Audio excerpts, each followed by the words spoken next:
This is the moment I've dreaded. Coming back to our home. Alone. Oh, Tim. Tim. You've been gone only an hour and already the house is empty without you.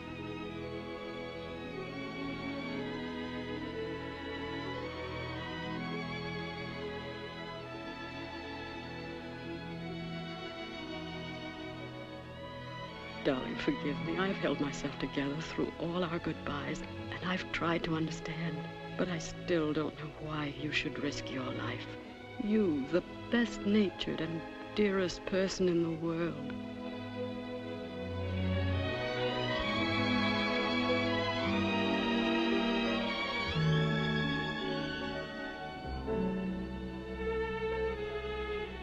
I'll try to remember what you said last night.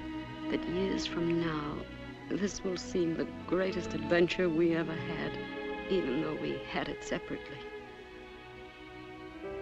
But I have no courage, Tim. You know I have no courage, and I have no vision.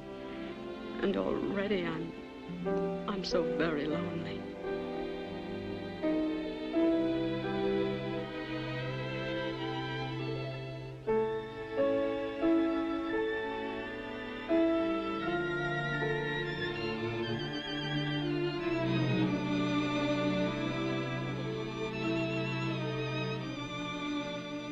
We've had, at least today.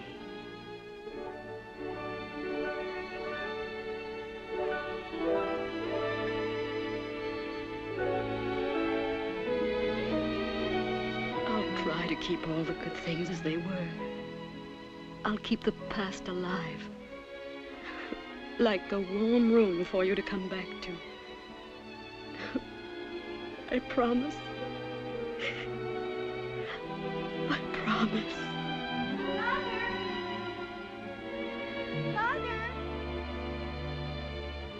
Mother, where are you? Upstairs, dear.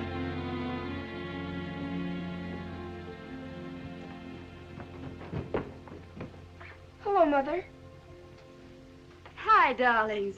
Are you awfully wet?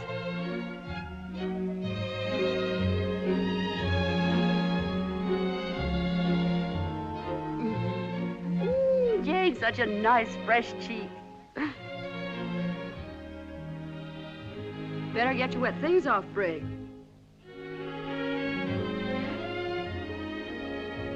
Pop get off all right?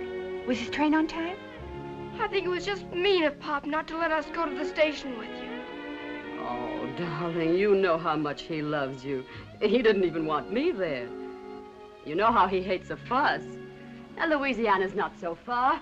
And he'll be home on leave before he goes. He looked so swell in his captain's uniform, didn't he? Bet the others were all jealous. I'd hate a squinchy little father. Pop looks like a parade all by himself.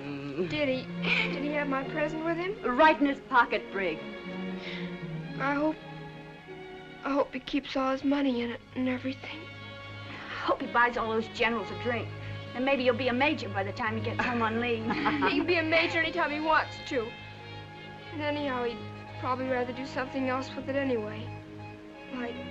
Like sending Mother a present or what, honey? Oh, I don't know. Buy some magazines or books, maybe. I wasn't really thinking.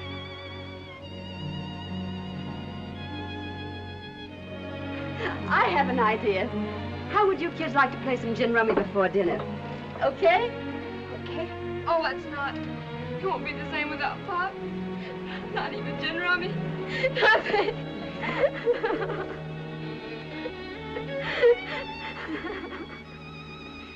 Oh, soda?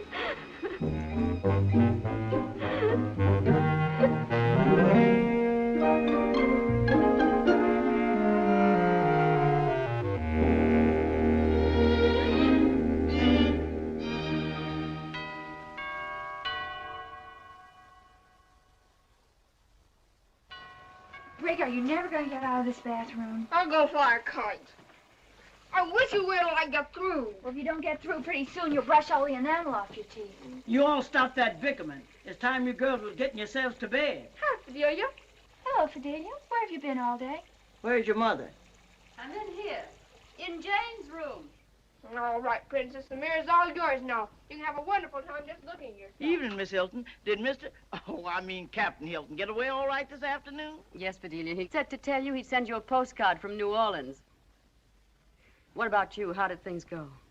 I got that job this afternoon just like you tells him with some lofty people uptown. That's good. The wages is mighty fine. I starts right away. But I ain't gonna be contentment. I ain't gonna be contentment like I've been right here all these years. Well, I'm afraid we're not going to be very contentment either, Fidelia. And what's more, I don't know what kind of a housekeeper I'm going to make. I can tell you something, Miss Hilton. You ain't gonna be very good. Oh, Fidelia. I've been figuring out this budget, and I don't see how we're ever going to make it. I've already arranged to sell the car, and... I don't think the government pays them officers enough. I don't see why Mr. Hilton ain't worth as much to Uncle Sam as he was to that advertising company. Well, anyway, Fidelia, you'll probably have a much easier time than you've had taking care of all of us. Fidelia, you're not leaving us. What's the matter, Fidelia? Did we do something to make you mad? Honey, you couldn't do nothing to make me mad, no matter what. You're just like my own child. Did I hear something about Fidelia leaving? Now, Jane, I'm just as unhappy about it as you are. You can't keep up the payments on the house just by cutting down on your allowances. Dolly, first Pop and now Fidelia. That's enough of that, Brig. I don't want no mourning. Now, you just say goodnight to your sister and run along to bed. You too, Jane. Tomorrow's a school day. I'll be right back.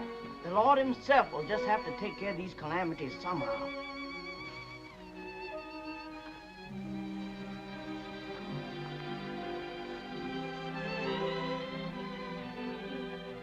You'll come to see us, won't you, Fidelia? Of course I will, child. Land sakes alive, if you don't learn to pick up your clothes, you never will keep a husband. Men don't fancy disorderment. Good night for now, Jane, honey. Good night, Fidelia.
Oh.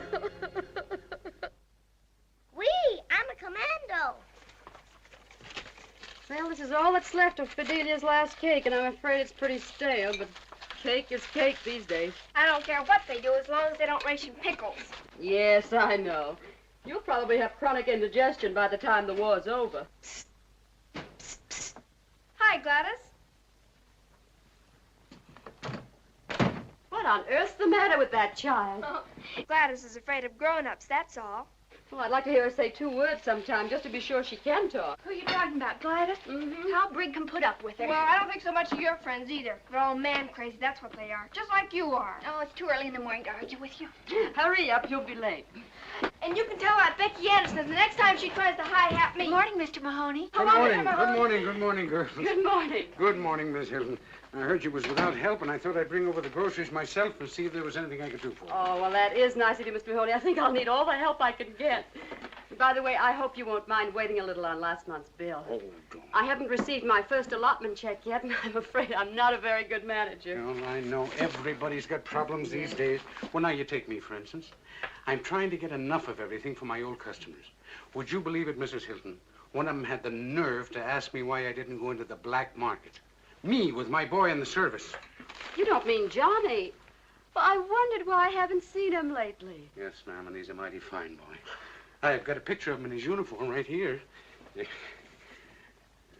Well, I'd love to see him. Would you? You're very proud of him, aren't you? Yes, ma'am. There are two things that Johnny always wanted to be. One of them was to be an aviator. And what is Johnny's other ambition, Mr. Mahoney? Well, you wouldn't be believing this, maybe, but it's advertising. Advertising. My Johnny always wanted to be an advertising man. Oh. Well, I'm sure he'll be very successful at it. You really think that, do you, ma'am? Yes, I do. You do. Well, I guess I'd better be running along. Goodbye, Miss Hilton. Goodbye. Oh, Mr. Mahoney. Do you know, I think Mr. Hilton might like to help Johnny get into the advertising business when the war's over. Now, that is an idea. It wouldn't have occurred to me. Mr. Hilton is in the advertising business, isn't he? Mm-hmm. I'm sure he'd be delighted. We've always thought Johnny was a fine, intelligent boy. That he is, ma'am. That and a whole lot more. And you've really given us something to look forward to. Me and Johnny and the missus. And it was very nice of you to come and visit with me this way, Mr. Mahoney. Oh, not at all, ma'am. Not at all.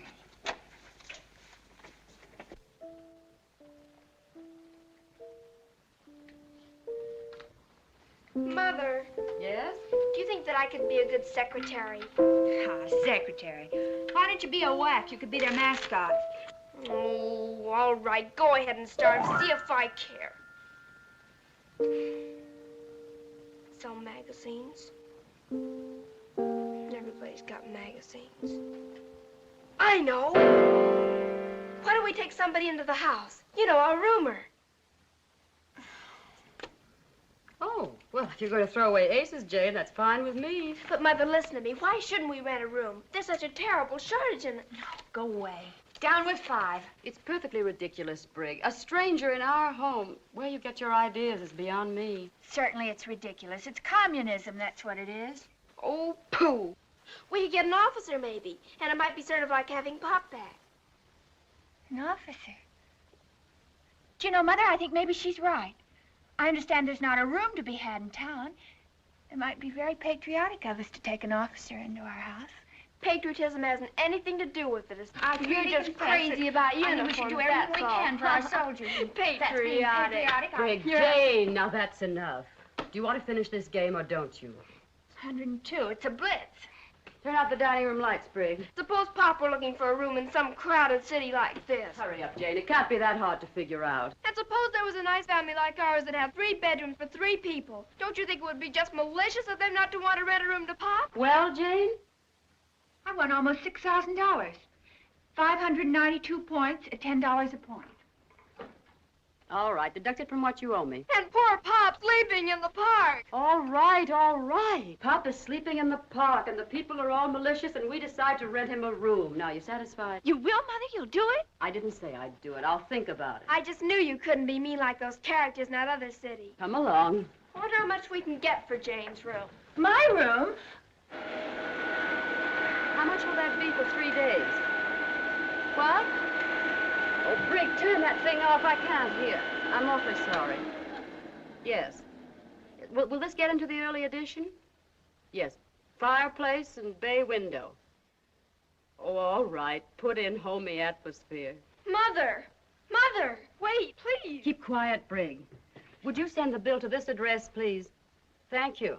Mother, you don't mean you're going to rent your room? Of course I am. That's the room that'll bring the most money. I'll take your room, and you can double up with Jane. But, Mother, you're not going to put somebody in Pop's room. Oh, I didn't mean that.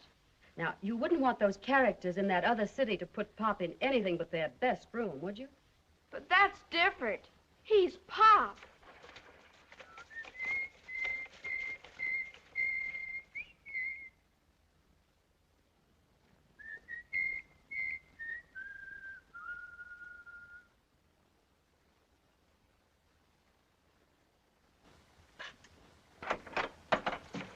Good morning. Is this the place that advertised for an officer? That's right. The real fireplace, nice bay window, southern exposure? That's right. Of course, I haven't seen the room yet, but the homey atmosphere certainly seems okay. I guess it's a deal. I'm sorry, but the room's already taken. Oh, I see. I'm sorry you had the trip for nothing.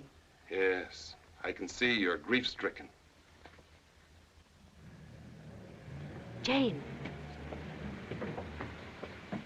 Hi, Beaver.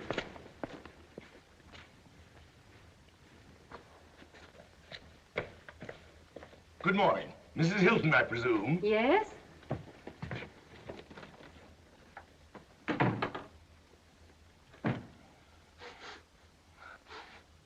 May I be permitted to observe this is the first house I've found in this God-forsaken community that doesn't smell of cabbage.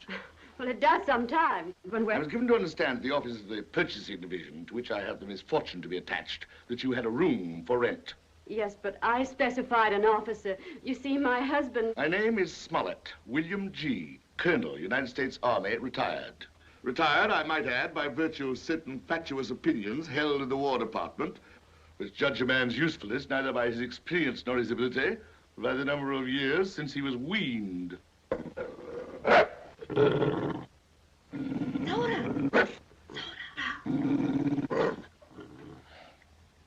There was nothing in the information I was furnished, madam, which indicated that you had children and domestic pets. Well, I'm sorry, but they go with the house. We won't discuss it. With your permission, madam, may we dispense with further conversation? I should like to inspect the room. Oh, certainly. Just follow me. And I do hope you'll forgive me if I've been long-winded. Not at all, madam. Through a full and somewhat protracted existence, I have learned to accept the natural tendency of all women to be garrulous. Oh, you're very tolerant, Colonel.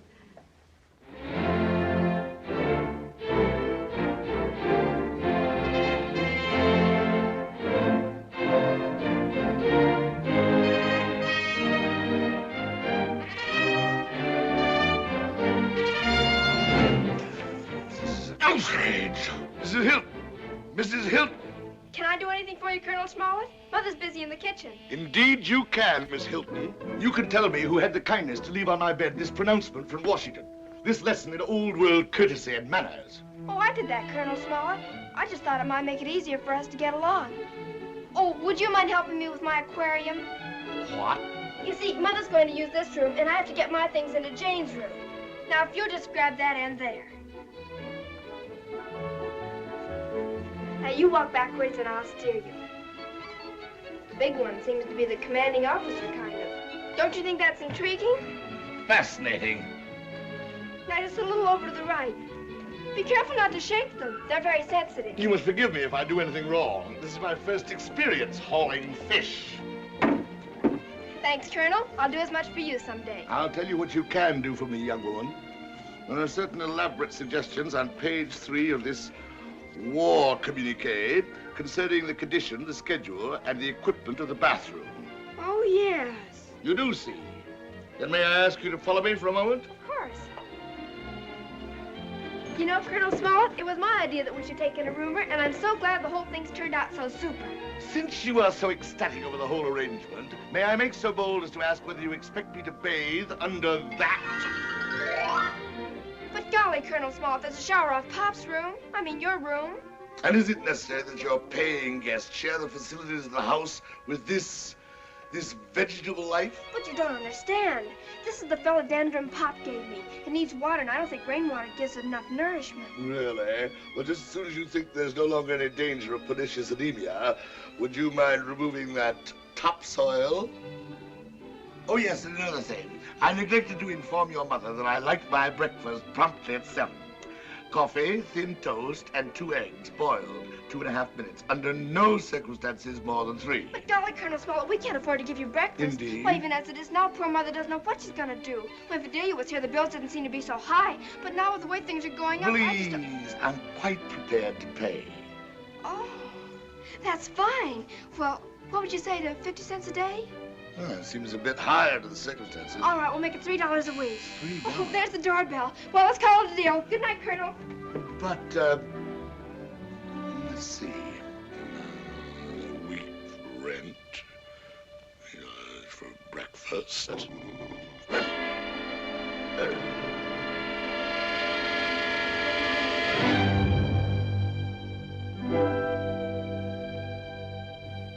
Bedelia! Oh, this is a nice surprise. I kind of thought I'd like to run down and see how you all was getting along. Just about the way you predicted. We miss you, Fidelia. Now, you just give me that apron right off and let Fidelia finish whatever it is you're doing. Nothing of the kind. You must be tired. Now, come and sit down. Child, would you mind running along? I got some trouble that I want to unburden onto your mother, kind of private life. You go on upstairs, dear. Yes, and I'll come up and tuck you in. All right. Oh, and Mother, remind me to tell you about the momentous deal I just made. All right, honey. Come and sit here, Fidelia. Yes, and thank you. Well, you see, Miss Hilton, it's this way. Them uptown folks is all right in their way, but it's that lazy trash they got working for them. Miss Hilton, I just won't abode in the same quarters with them. No, ma'am. When I finishes my work, I wants my solitude and I wants my privatation. Fidelia, I'd do anything if I could only have you back, but things aren't any better. Yes, my nose. Miss Hilton, your bills is running awful high. High isn't the word for it. But how do you know? Well, I hope she won't think I'm butting in, but I've been keeping in mighty close touch, and when I heard tell this afternoon about that Colonel Smellet, and here I'm making all that easy money, and I reflects maybe you wouldn't mind renting me my old room. Oh, now you know I'd never take any money from you. That room was always yours, and it always will be. I kind of figured you wouldn't take my money, so I've got it all figured out. I can work here on my days off and nights, too. You know, Miss Hilda, I'm just strong as a horse. Oh, no. You're not as young as you used to be. And you're not going to do any work for us. Why, it'll be wonderful for the children and me just to have you in the house. Miss Hilton, it's the most beautiful thing I ever heard anybody say in all my born days. If you don't mind, I'll just go get my bag. Oh, you shouldn't bother going all the way back for it tonight. It ain't no bother, Miss Hilton. It's a sitting right here.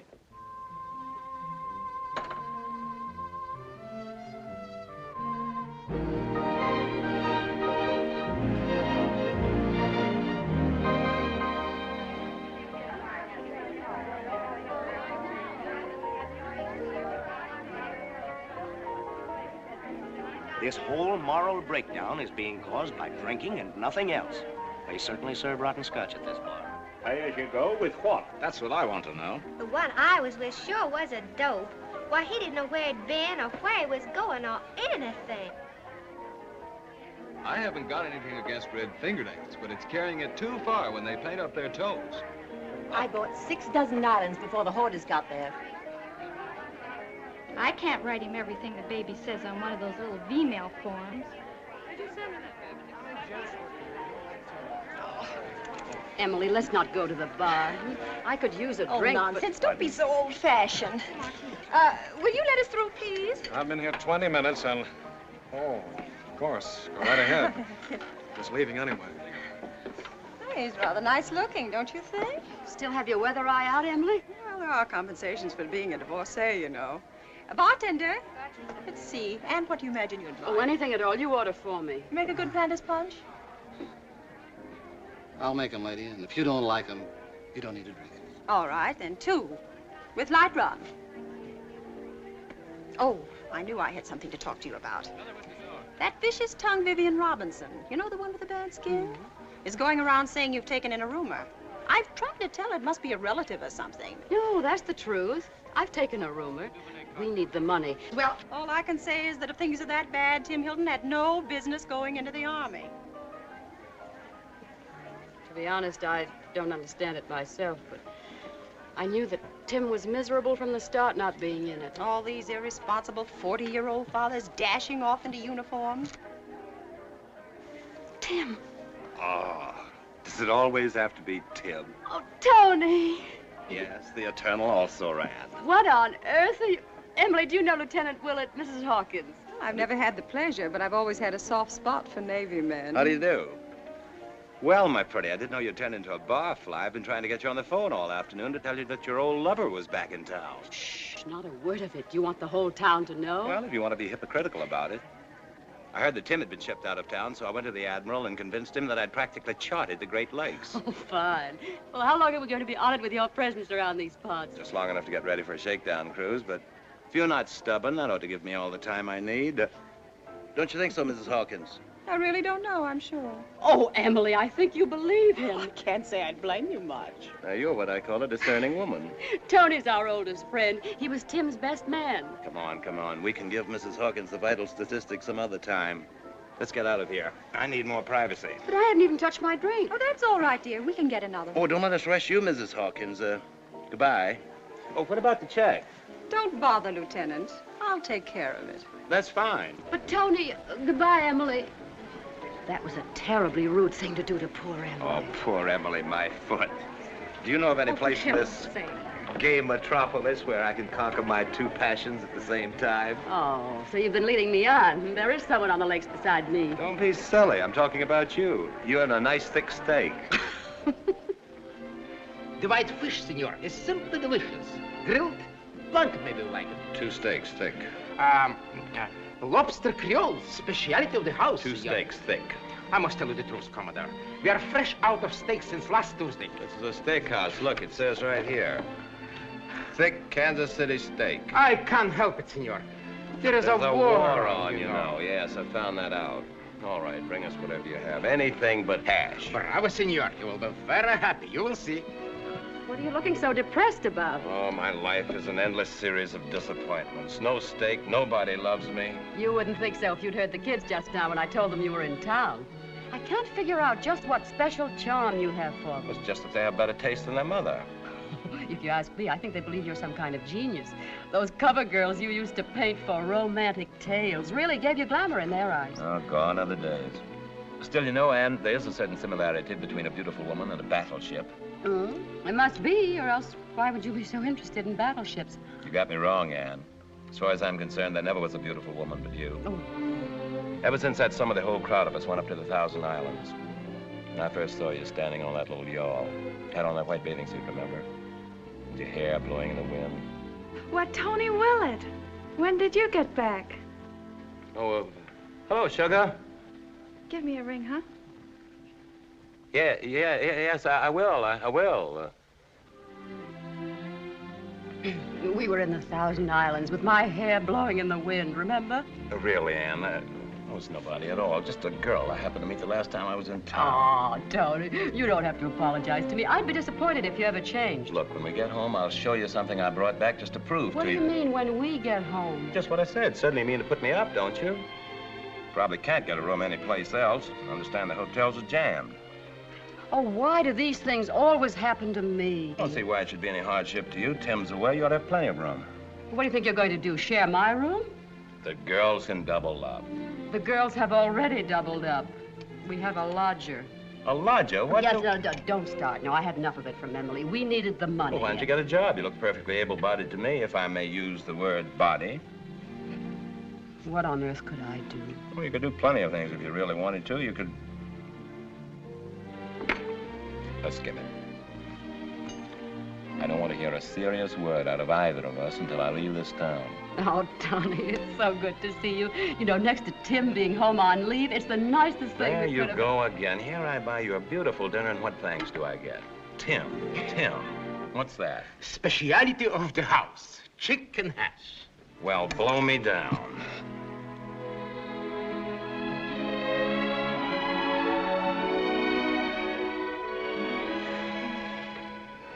I think Uncle Tony must be the most distinguished-looking officer in the whole Navy. Admiral King's not so bad. I mean young officers, silly.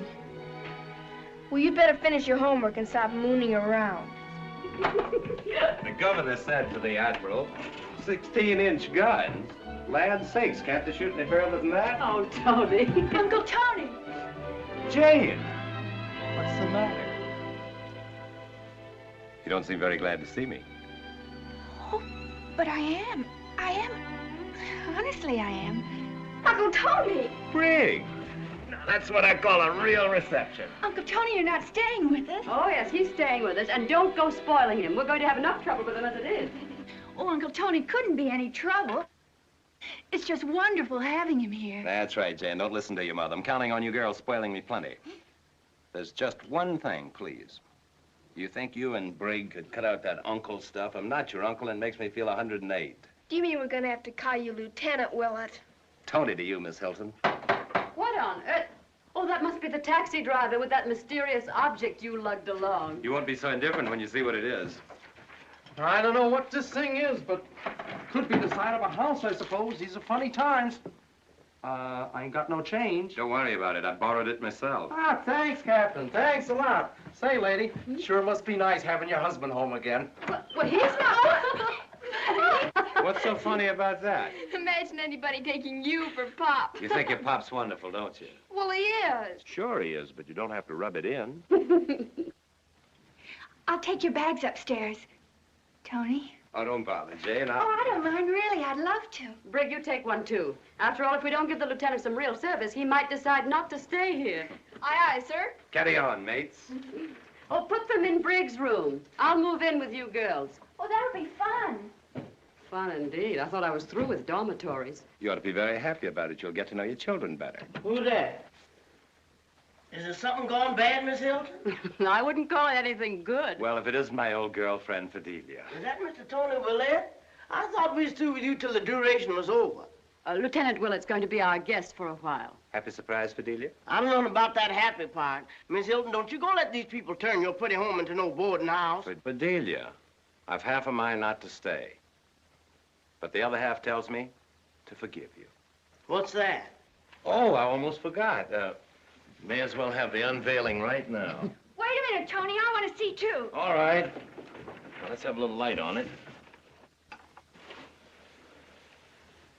I offered it to the Navy. Oh, Tony, I am flattered. That's mighty nice. Oh, Mother's just like you, and so pretty. Well, it's really not much. I heard they needed some new recruiting posters for the Waves, and I figured that your face was the one that would...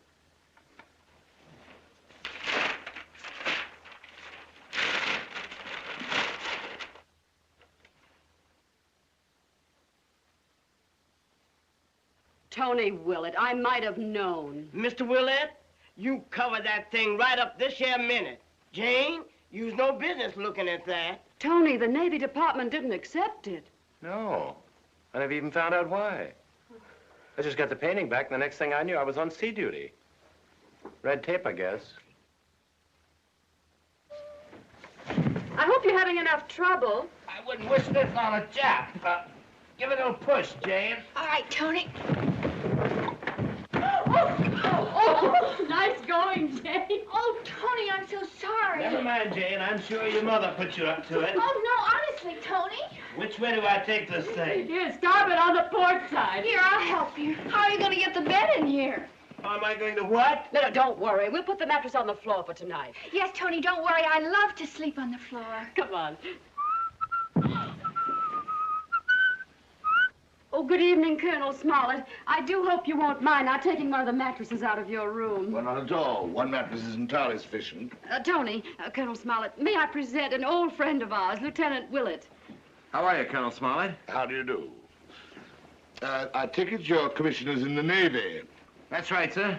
Doesn't surprise me. We'll get the bedstead out in the morning, Colonel. You see, we need the extra mattress tonight. I'm moving in with the it's girl. quite all right. I assume that you're taking the one that I have not been using. Oh, of course. That's fine. Something wrong with one of the beds? There's nothing wrong with the bed. It's just that monstrous animal that seems to be so attached to it. Good night.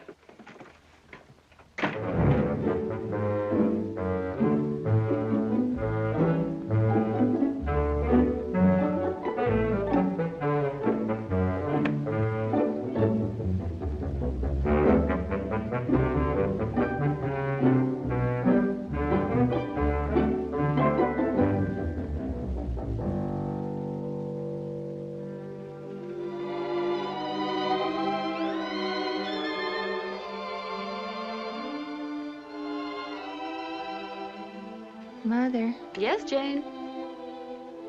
Mother, do you think I have a nice figure? Yes, darling. You have a beautiful figure. Do you think Tony might paint me someday?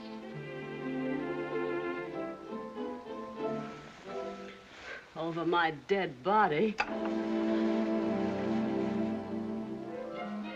Wet took it. Wet took it. You must have the name wrong. No, here it is in Pop's letter. And we're here in Texas on maneuvers in a little town called Wettucket.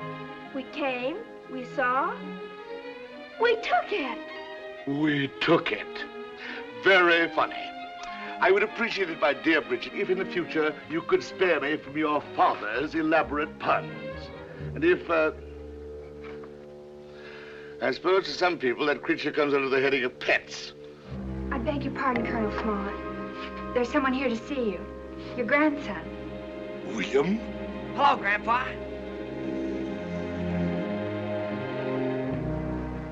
What peculiar combination of circumstances do I owe this visit, William? Well, you see, I was transferred out here to Chamberlain Field, and I found out at your office... Indeed? I wasn't even aware that the United States forces had been honored by your membership. I enlisted, sir, last summer. So? I don't think we need trouble these young women with your autobiography. Let's go into the living room. If you will excuse me. Excuse me.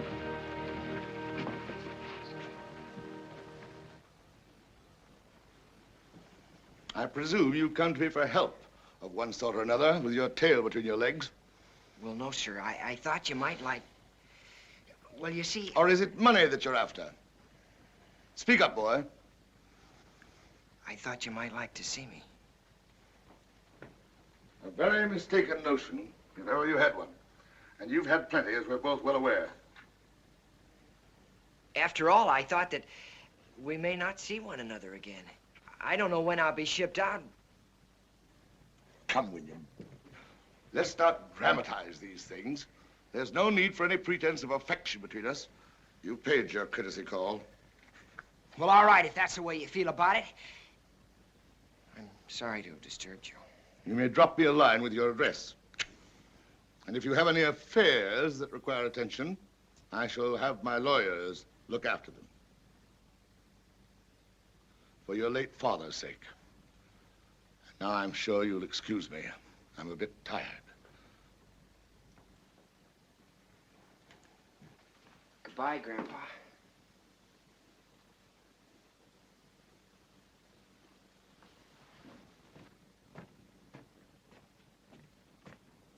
What do you suppose? I'm going in and speak to him.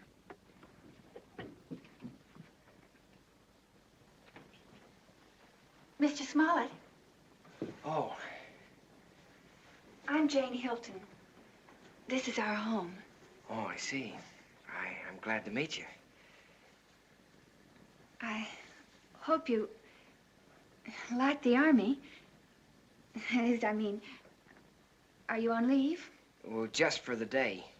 I'll be at Chamberlain for a while, I suppose, until we're shipped. Oh, that'll be nice. Oh, I don't mean about you being shipped. Oh, I didn't mean that either.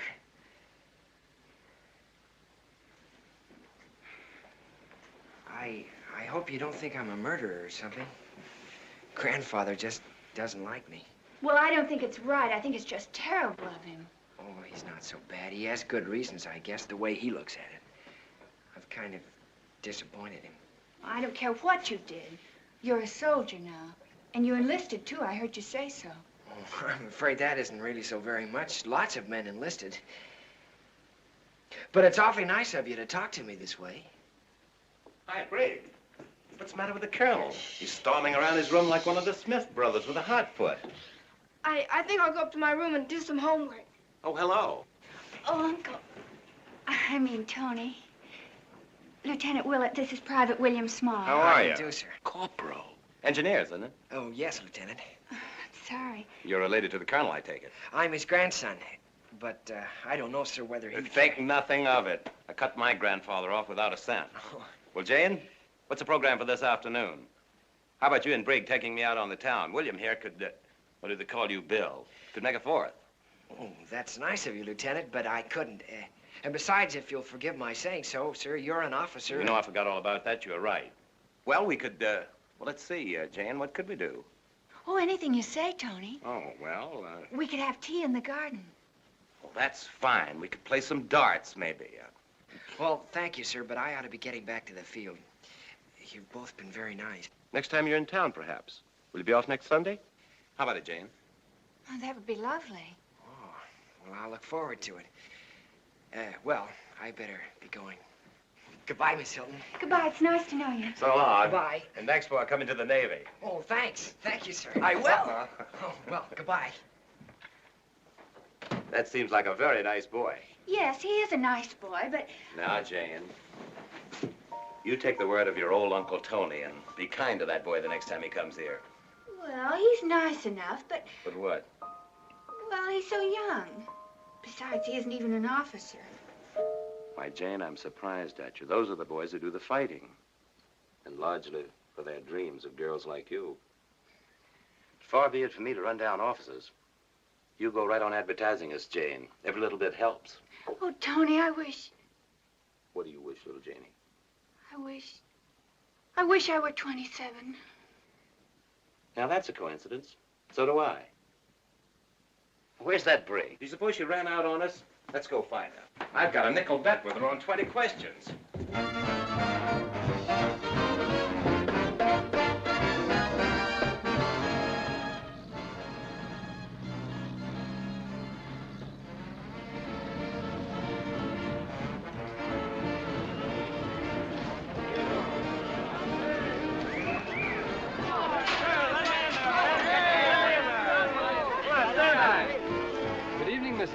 Let me help you down. My, but you're strong, Lieutenant. Here, men, help the young lady. Yes, sir.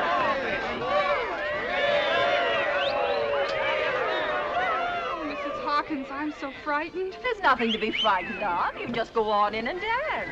This here vehicle got Susie Fleming aboard. But a boy named Swenson was supposed to meet me here. Just go into the cloakroom and they'll give you your name. Hi, Becky.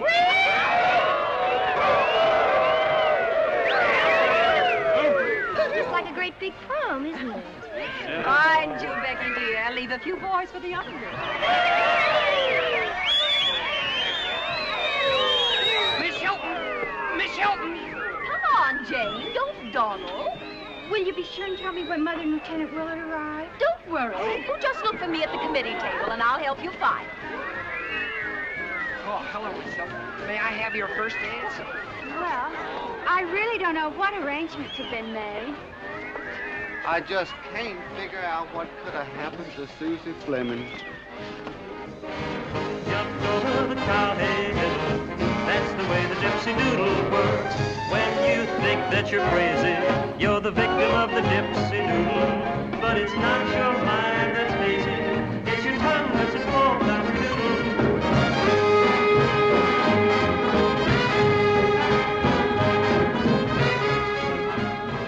Would it be too much of a favor to ask you to call me, Bill?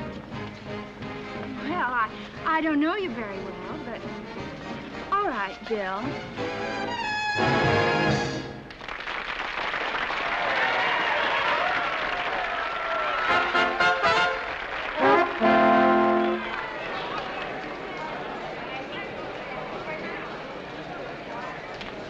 Hello, Emily. Hello, Anne. Hello, Lieutenant Willett. I'm simply delighted you could come to our little party. Hello. I practically had to tie him up with rope and drag him. He was afraid there wouldn't be another officer here. Oh, there are a few. My dear, you should see Captain Higgs, that profile. C'est joli. But I do believe you're the only naval man in the place. Isn't that just fine? I'll bet they give me 3 chairs and a long periscope. You'll have a good time, wait and see. I suppose your first dance is with Anne, but remember, the second is mine. Well, that's too kind of you, Mrs. Hawkins. Now, if only I didn't have this Charlie horse. Oh, naturally, if you're indisposed. You see, Emily, I promised Tony he wouldn't have to stay long. If you'll excuse me, I have a number of things to take care of. Oh, Emily, would you keep an eye on Jane after we leave? Why, certainly, my dear. I'll devote the entire evening to her. Well, of all the phony battle axes I've ever met. Now, really, Tony, you asked for that. Well, what am I doing here with all these kids anyway? Why, Tony Willett. When on earth did you get back in town? Oh, hello, sugar. Give me a ring sometime when you're on the loose. Yeah. As I was saying, what am I doing here with all these kids anyway? That was a cute kid, too. Really, Ann, it's just a girl I went to college with. Well, bet. Mrs. Hilton. Oh, Mrs. Hilton. Yes? I'm Johnny Mahoney. Oh, Johnny, of course. How are you? Lieutenant Willett, this is Johnny Mahoney. How are you? How do you do, sir? Your father told me you were stationed out here. I'm afraid Dad bores everybody talking about me. Not at all. He has every right to brag about you. Well, I don't know about that, Mrs. Hilton. I wanted to write and thank you for what you said about Mr. Hilton helping me after the war. Well, I thought maybe you might think I was taking advantage. I didn't want you to feel you're under any obligation. Oh, there's no obligation, Johnny. Anybody who gets you will be very lucky. Well, I'm afraid the luck's all mine, and that's the way it's been my whole life. Well, I guess I have to be leaving now. So soon? I thought the dance was just getting underway. I only stopped in to pick up my gunner. I'm taking off in a few minutes. It's just a routine flight, you know. Oh, I see. Well, good night, Johnny. Good night, Mrs. Hilton. Good night, Lieutenant. Good night. Those kids just break my heart. They're so eager. I know. They expect to come back to something. What do you mean, Tony? Oh, I mean, something like they left. Only better. Hope they don't get too many surprises. Hello, Mother. Oh, Bill. Oh, good evening, sir. Hello, Tony. Hi, Jeannie. Oh, Mother, I don't believe you've met Bill Smollett, have you? How do you do? I'm so sorry I missed you at the house the other day. Oh, thank you, Mrs. Hilton. Your daughter's been very nice to me. Well, that's good. Now, you children run along and have a good time. We'll be leaving soon. Oh, Tony, aren't you going to dance with me even once? Well, Oh, go ahead, Tony.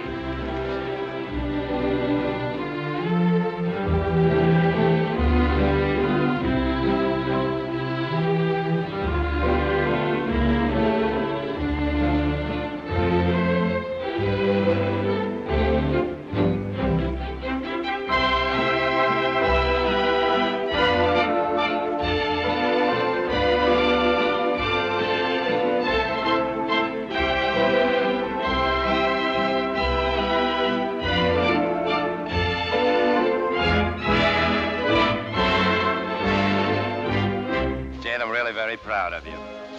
The nicest looking girl in the place. Oh, Tony, do you think so? If only I thought you really thought so. Really, I haven't waltzed very much, Mrs. Hilton. Would you rather we stopped? Now, Bill, you invited me to dance, and you're going to see it through, whether you like it or not. Oh, well, of course, Mrs. Hilton. I'm only too happy.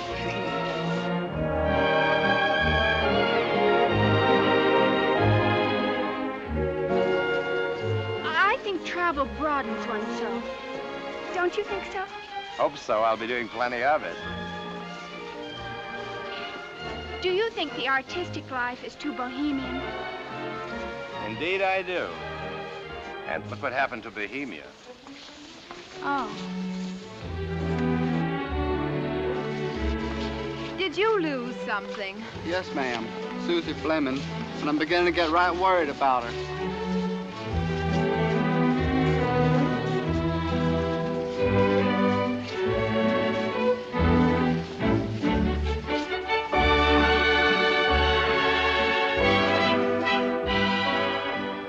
I love modern American painting, don't you? You're the true American art, darling. Tony, nobody else ever says things like you. Hey! Oh, I'm so sorry, sir. It's my fault now to watch where I'm going. It's all right, Lieutenant. We know you didn't mean it. Oh, it's over. And very nice it was, too.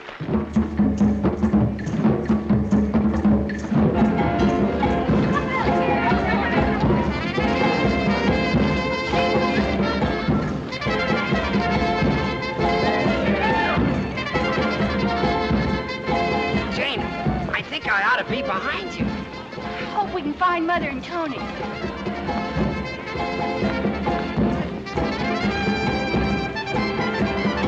What do you think you're doing anyway? I don't know, babe.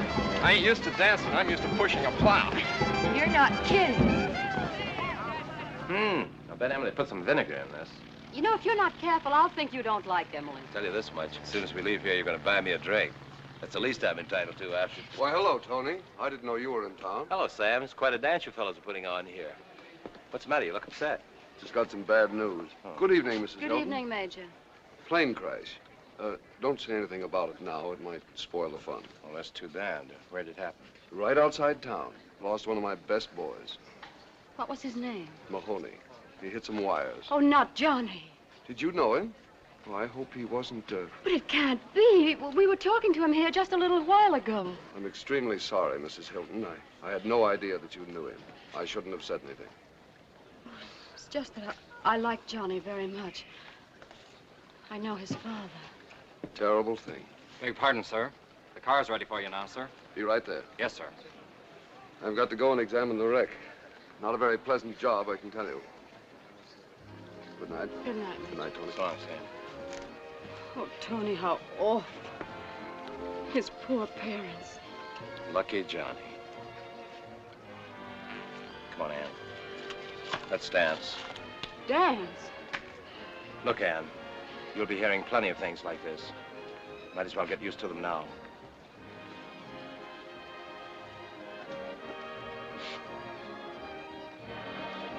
Oh, I feel so good. Don't you feel good? Well, now, my Susie, she's what I'd call a one-man woman. I love to read books. They're so significant. Why do they call you Wolf? Is that your nickname?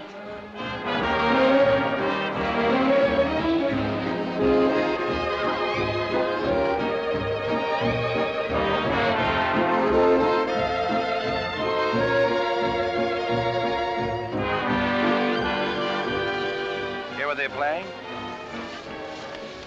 Oh, yes. Together.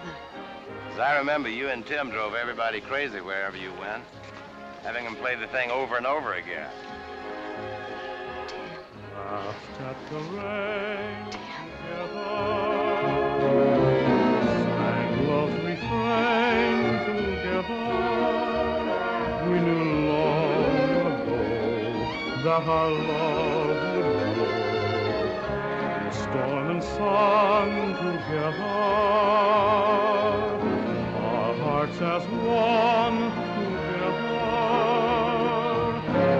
You're gone from me, but in my memory, we always will be together.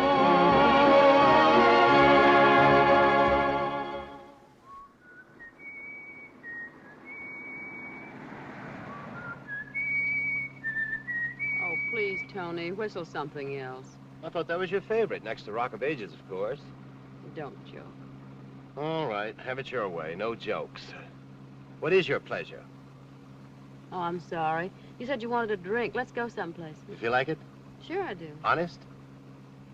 No, frankly, I don't feel much like it. Neither do I. It's pleasant being in a car again, isn't it? Yes, we used to take everything so for granted. Now I feel like a king just because I can rent one for a week. Uh-oh. Yep. It's one of them, all right. What have we been doing? You weren't speeding. Things changed around here. You have to be doing something now before you get a ticket?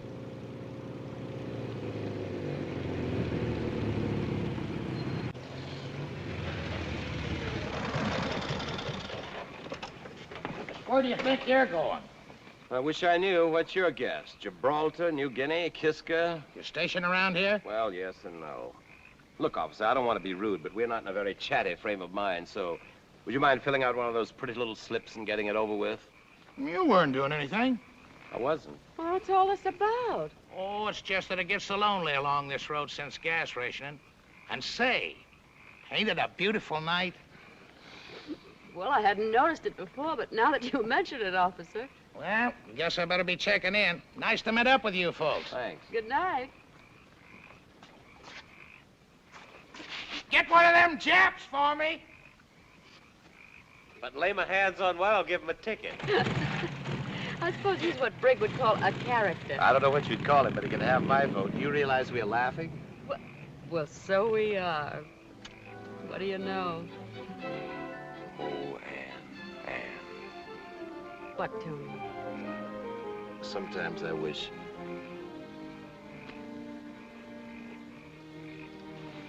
How'd you like a cigarette? Well, as a matter of fact, I'd love one. I don't believe I've had a cigarette in a month. I must say, I've never had such a dramatic build-up to a cigarette before. You know what I was just thinking? I like you best when you're not thinking. That's right, run me down. Tony Willett, the jolly fellow. Always good for a laugh. Oh, now, you're not really going to be wounded. Not by me, of all people. No. If you haven't wounded me by now, I guess I'm impervious, Ann. But I would like to tell you what I was thinking. All right. What were you thinking? I was just thinking what fun it would be sometimes to be a good, heavy, synthetic rubber heel. It would be synthetic, Tony.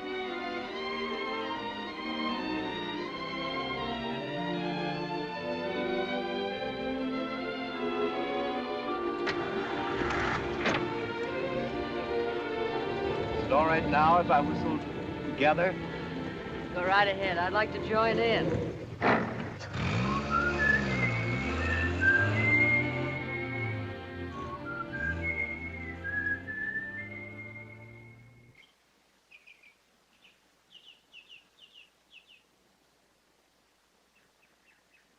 I just can't believe that by tomorrow Tony will be gone.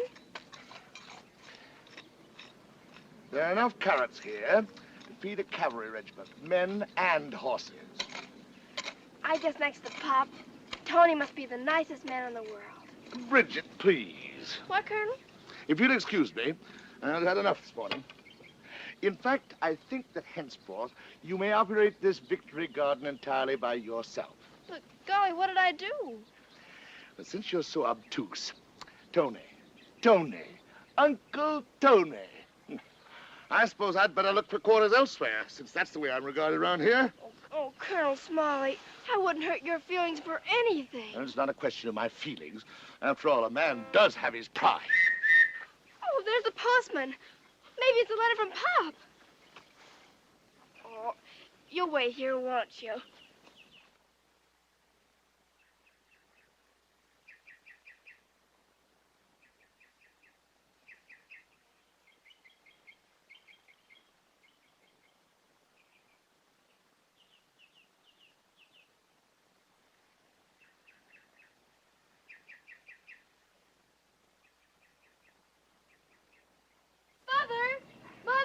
Mother! What's all the excitement about? It's a letter to Jane and me from Pop. Well, bring it up. Come on, honey. Time to get up. Mother, listen. Pop says he may get a leave soon. Isn't that wonderful? Let me see. Jane! What's that about Pop? Mother! Yes? Look!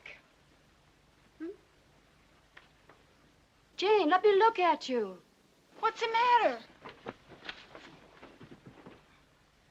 Oh, darling, I'm afraid you have the mumps. Mumps? Mumps? Oh, Mother. Tony's last day. Oh, only children have mumps.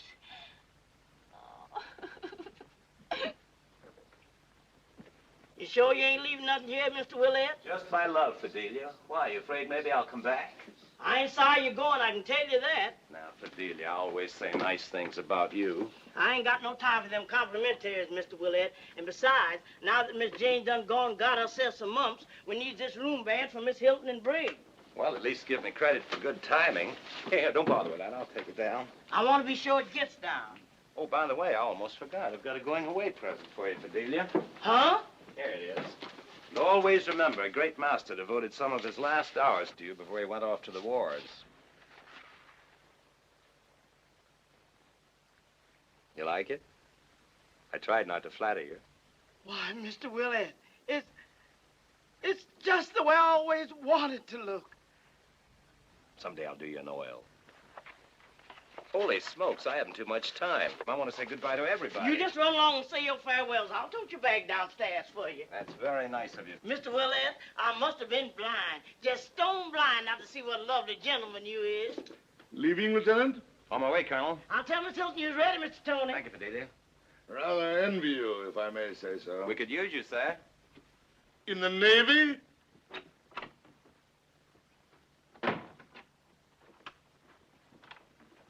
Good luck, Mr. Willett. Thank you, sir. I guess we have to have a Navy.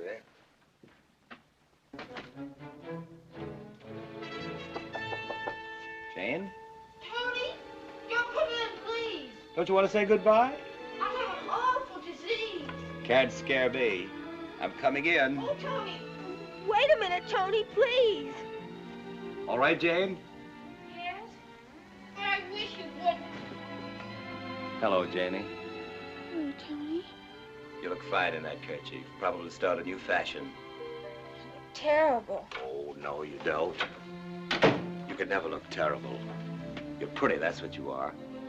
Don't laugh at me. I never laugh at anybody I love. And I've loved you from the moment you were born. Is that all? It's the best love I have, Janie. It's a special kind of love I keep just for Ann and Tim and the two sweet girls who are part of Ann and Tim. Tony, you're going away and maybe you'll be killed and I've got the mumps. Just like a baby. I hope the mumps are the worst things that ever happened to you your whole life long. And I won't be killed. Only the good die young, haven't you heard? Then I'm neither good nor young. But Tony, you're just the right age for a man. Little Janie. Want to make a bet? What? I'll bet you that by the time I see you again, you're in love. You're silly.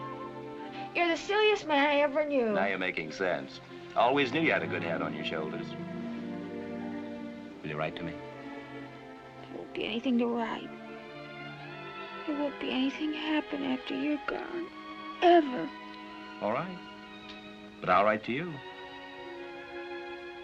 I have to go now, dear. Goodbye.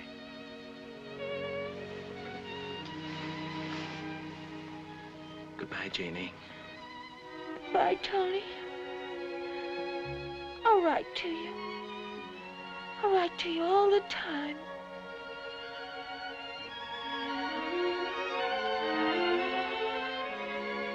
Catch the mumps. What's the matter? Do you want to keep them all to yourself? Besides, I'm no hero. I've had the mumps. I'm immune. Oh, Tony, I wish.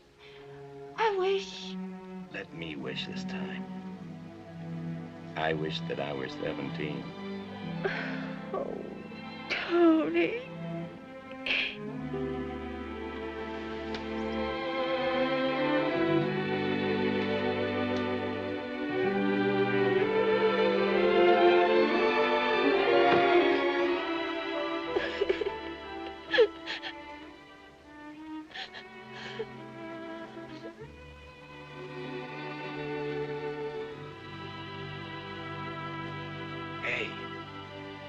Sitting right there in that holy of holies just as though it were yours.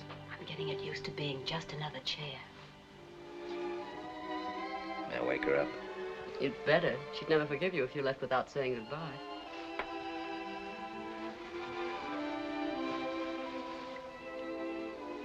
If ever I have any children, God will punish me. They'll be boys. I couldn't possibly have anything as nice as that. The first step usually is to get married. Uh-huh.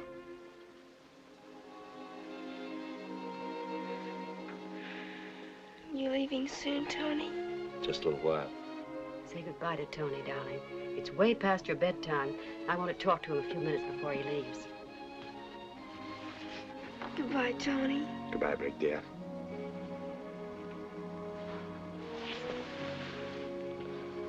It's sort of like saying goodbye to Pop again. Coming from you, Brig, that's the compliment that top all compliments. I'll have another kiss on that. Your cab's here, Mr. Tony. Thank you, Fidelia. Would you ask him if he'd mind waiting a few minutes? I got it all arranged. He's waiting, Miss Hilton. Goodbye, Tony. Come back soon. Good night, Mother. Good night, darling. Don't you go catching those mumps. What do you think I am? A child? Happy dreams. Happy landing.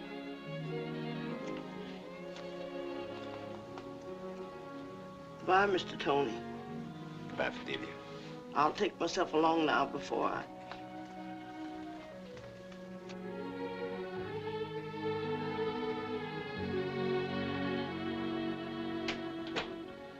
Just when did you captivate Fidelia? It was my brilliant art that did the trick. I sketched her. As a wave? And sometimes your ingratitude saddens me. You'll recover. I've got to leave here just 3 minutes flat. Tony, I'm so sorry to see you go. We've all loved having you. By the way, how did you leave Jane? With the mumps. And with tears, I'm afraid. I haven't much tact, I guess. I didn't know what to say. I know. Poor kid. But then you are very attractive, Tony. A bone for Mrs. Hilton. No, I mean it. It won't be too easy for Jane getting over it. No, nonsense. Older men, every girl goes through it, didn't you? Still going through it. Yeah. Older men named Hilton. Don't you ever worry about Jane? I won't, as long as the older men are like you. You know something, Ann? I'm chump enough to go on living on your compliments for the next 6 months. Like a camel in water, you know. How long can they go? I can't tell you. I never knew one. Tony, don't tell me any secrets, but is it action this time? I guess so, down to St. Lawrence, and then just when I don't even know myself. I won't say what I feel. No, don't. You better get some rest. You look tired. I will. I have a little letter writing to do first, though. I see. How often do you write him? You won't think me foolish if I tell you. I try to write at least a few lines every night. You know, that's a little nuts. It's pretty wonderful, too. Well, good night, Ann. Good night, yourself. Oh, come here. You're a swell guy, Tony. Oh, go away.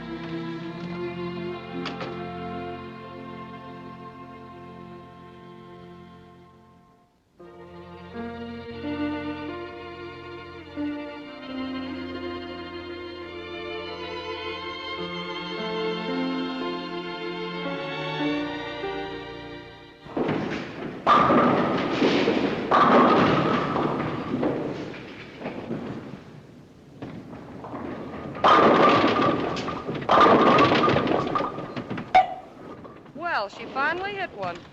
Now, don't drop it. Bowl it.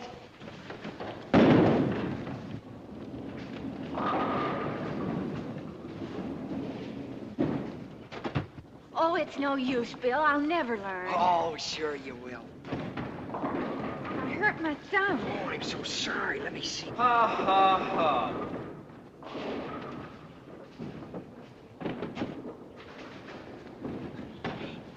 It's your turn now, Bill. Let's see if you can knock them all down. Well, I don't know about that.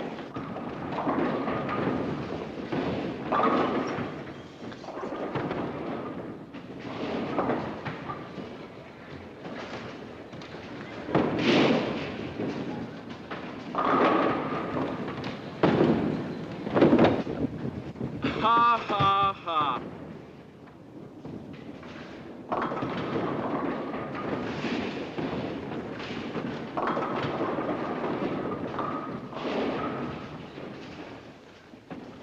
Like a piece of tape? Oh, thank you.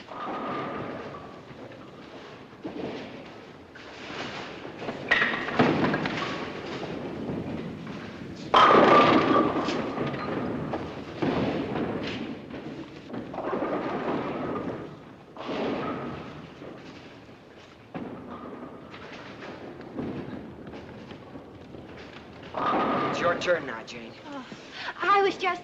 He just gave me a piece of tape.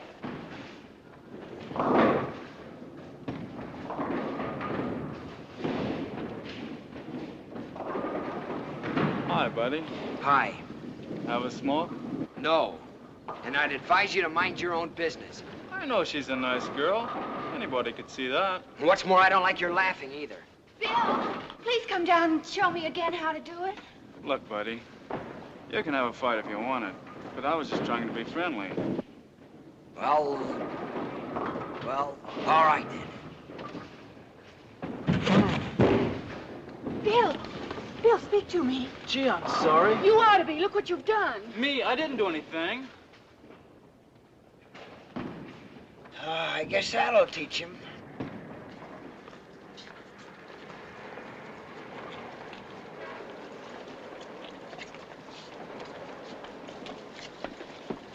You know, I've never been to the beach in my whole life.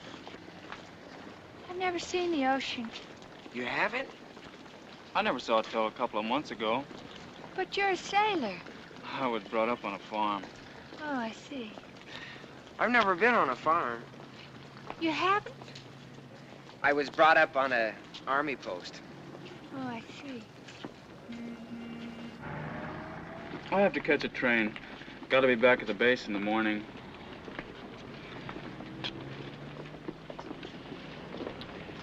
Sure wish you could spend the rest of the evening with us. Oh, no, you don't. I butted in enough already. No, we loved meeting you, didn't we, Bill? Sure we did. I'll catch a bus here. So long, buddy. Goodbye. You've both been swell. You're the only people I've met since I came to town. Well, why didn't you go to the canteen? Oh, they're so crowded and everything, and I don't dance so very good. You and me both. Next time you come to town, maybe we can all go bowling again. Gee, I don't know if I'll ever be back this way. And I expect we'll get going any day now. War looks pretty good, doesn't it? Sure does. Well, goodbye, miss. My name's Harold E. Smith. Well, I'm Bill Smollett, and this is Miss Hilton. How are you? Jane's my first name. Goodbye, Jane. Goodbye.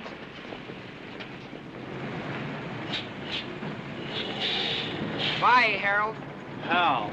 Oh, goodbye, Hal.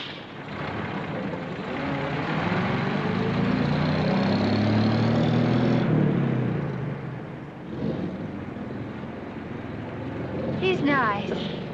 Yeah, he's a nice fella. You were sweet to him, Bill. And I'm sorry I about... acted like a fool. He's good looking, isn't he? Is he? I hadn't noticed. You must have noticed. Well, I didn't. Come on, let's get a soda.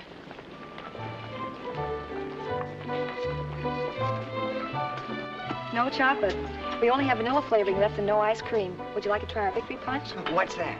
Oh, it's sort of a loganberry phosphate with lime. Oh, that sounds fine. We'll make it two. All right. But you could have a vanilla soda without any ice cream, maybe. Oh, that's right, I could, couldn't I? All right, I'll try that. Okay, one Victory, one vanilla soda with no ice cream. You mind if I smoke? Of course not. Bill, now why are you so timid about things? What do you mean, Jane? Oh, I mean about asking if you can smoke and... Well, nobody else does that. And, well, I mean everything. Is it... I hope you won't think I'm being forward, but is it something to do with your grandfather? No, it isn't that. Although I suppose I've always been sort of scared of Grandpa. But why? Well, I dug up a scoop of vanilla ice cream for you. Oh, thank you. Please pay the cashier and buy war stamps with your change. Thanks, I will.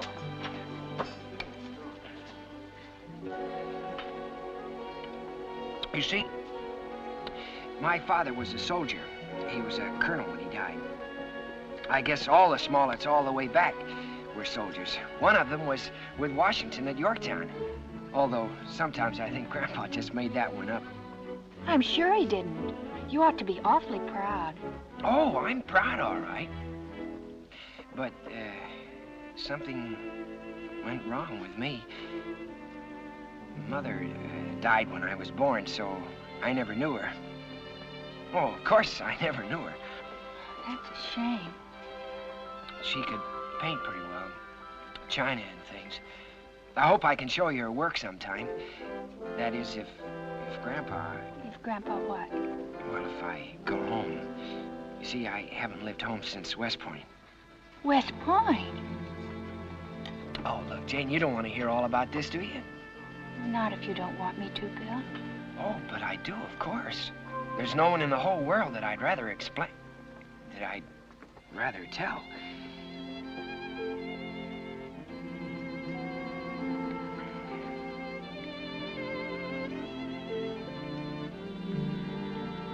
Isn't your soda all right? Oh, yeah, I just don't feel much like it. I thought I did, but... You don't have to drink it, Bill. Would you rather go home and talk? We could sit on the porch. Oh, swell. I'd like that. Soda.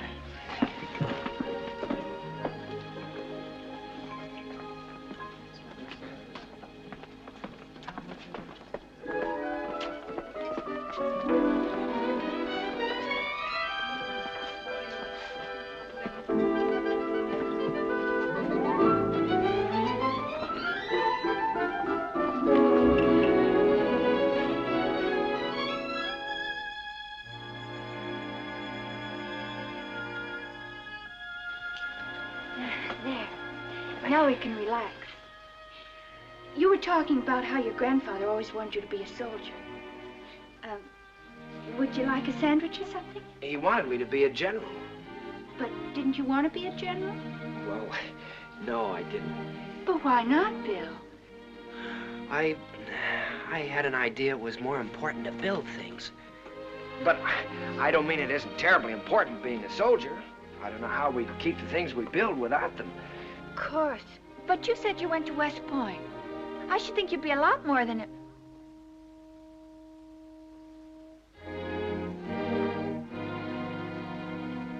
More than a corporal, you mean? Let's have a picnic sometime. I'll bring a...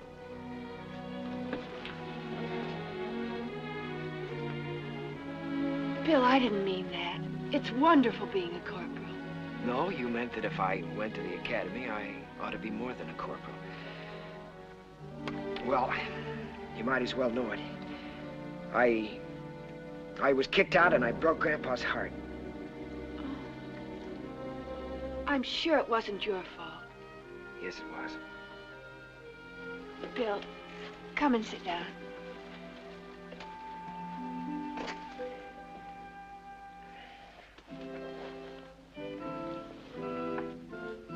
Look, Grandpa's father carried this watch at Vicksburg.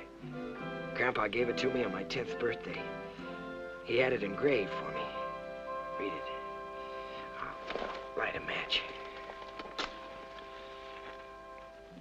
To William G. Smollett II, who will lead men to glory on the battlefield. Oh, you must have been terribly pleased. I said, Grandpa, don't people hurt each other in war? You see, I was only 10. He took the watch away from me. But he gave it back to me again when I entered the academy.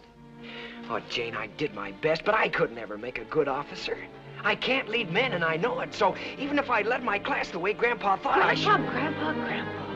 What about yourself? Why is it so important that you satisfy him, the old... Because he loved me so. Yeah, I'm sure he did, once. But all through military school, from the time I was 8 years old, I kept letting him down. I never even wanted to play with the tin soldiers he gave me. Grandpa kept telling me that if I was a Smollett, I'd...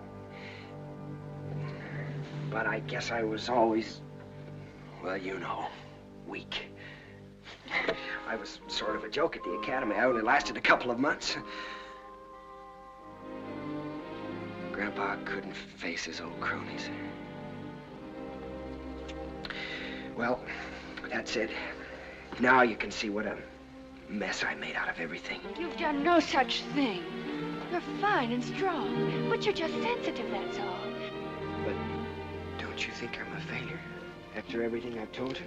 A failure? Just because you're not an officer? Why, an officer I know told me, he said that you're the boys who are doing the fighting. Lieutenant Willett? Yes? You think a lot of him, don't you? Of course, but what's that got to do with it? You're a soldier, and I'm... That is, we're proud of you. And I hope you never get promoted. All those officers strutting around with their gold braid and everything. Gee, Jane, I'm so glad you feel that way about it. But, Grandpa... Oh, bother, Grandpa. Ooh, there's soda. Maybe you'd better go before we wake the Colonel. He doesn't scare me. Not anymore, he doesn't. Jane, let me stay long enough for just one cigarette. All right. Provided you don't ask my permission to smoke it. I won't.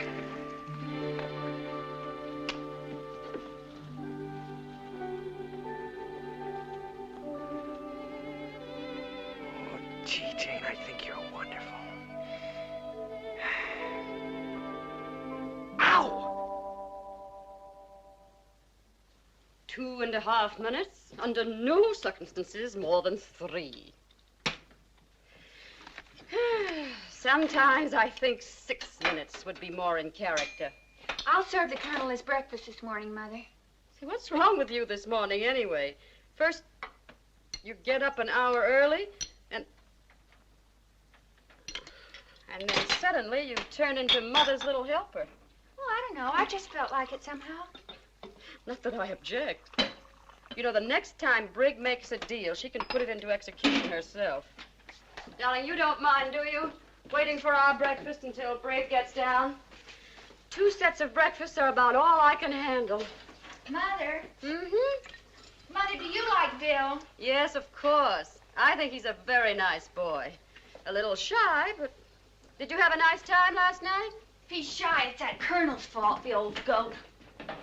That's not a very nice way to talk. Well, he is. He's just ruined Bill, that's what. And I'm going to have a talk with him. Oh, I wouldn't do that if I were you. But why not? Somebody's got to talk to him. Well, it's usually a pretty good rule to stay out of other people's business. But then maybe it's better if you learn the hard way. Go ahead if you want to. You're not a baby anymore. Just think, in another week I'll be graduating. Mm-hmm. Mother. Hmm? May I get a war job? You certainly may not. You're going to college. College? But, Mother, all the girls are talking about getting war jobs. Now, listen to me, darling. I promised your father, and I promised myself, that all the things we planned for you are going to come true, war or no war. But I want to do something. But we're doing all we can, dear. Those are the things that Pop is fighting for, so that you girls can continue It is 3 minutes after 7. Here. See what I mean? Yes. Oh, dear. Here, give him his breakfast. And tell him anything you want to. The old goat. Good morning, Colonel Smollett. Looks like a fine morning. Yes. Where is Superman? I beg your pardon? Pages 9 to 12 inclusive are mysteriously missing.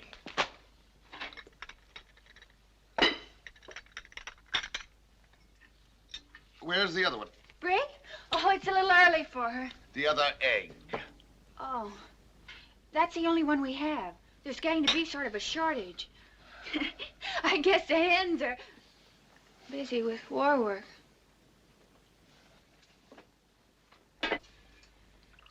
Coffee. Colonel Smollett, do you mind being talked to at breakfast? I most certainly do mind. It's about Bill. About whom? Bill, you remember your grandson. Yes, indeed, I do remember. What about him? He's a nice boy. A most interesting observation, Miss Hilton. I'm afraid you don't understand him. He really needs you to help him, like a mother. He has an inferiority complex and... Young woman, I have handled men for 35 years, and I don't think I require any instructions on the subject. Least of all about my own grandson. Oh, I was only trying to help. He respects you so much. Then I'll thank you to do the same and to stop your intrusion in my affairs.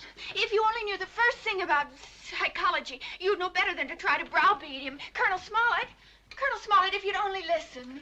You may advise your mother that henceforth I shall have a decent breakfast downtown for 40 cents. I think you're a rude, mean, horrible old... Go!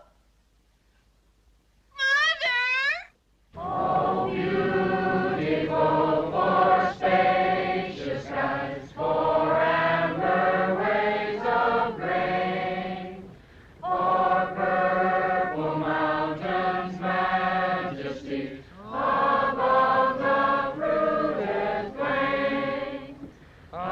America, America, God shed His grace on thee, and crown thy good with brotherhood from sea to shining sea.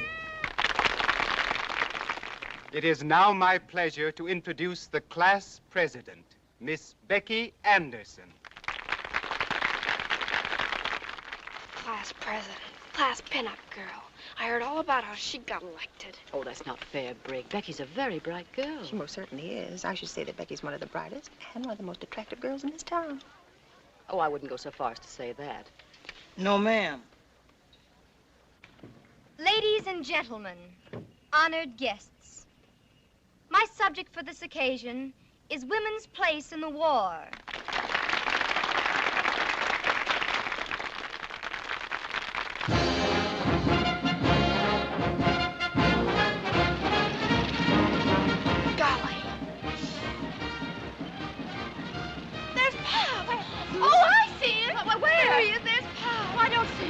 was in a Jeep.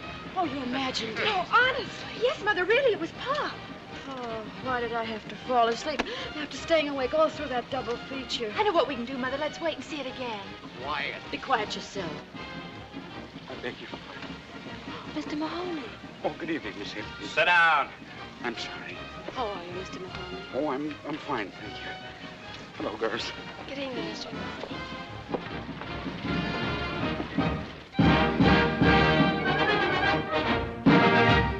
Stone City, Nebraska turns out to greet Sergeant Tommy Blair of the Army Air Forces.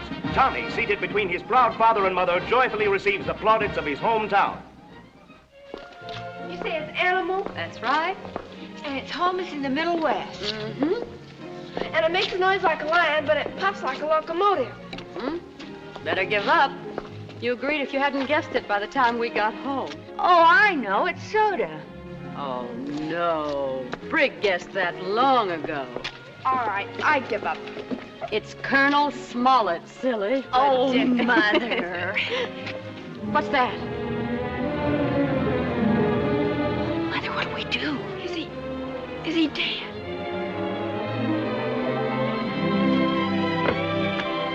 Oh, it's Bill. Goodness.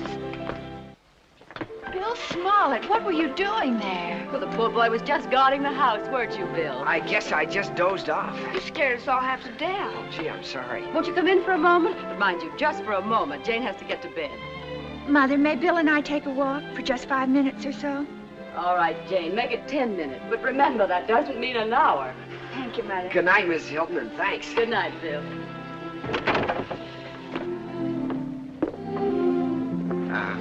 Gee, I'm sure sorry I missed your graduation, Jane. It's not your fault you couldn't get off. Well, I would have if I could have. I know you would have. Shall we go this way? Oh, that'd be fine. Or this way? Okay. No, I think the other way's better.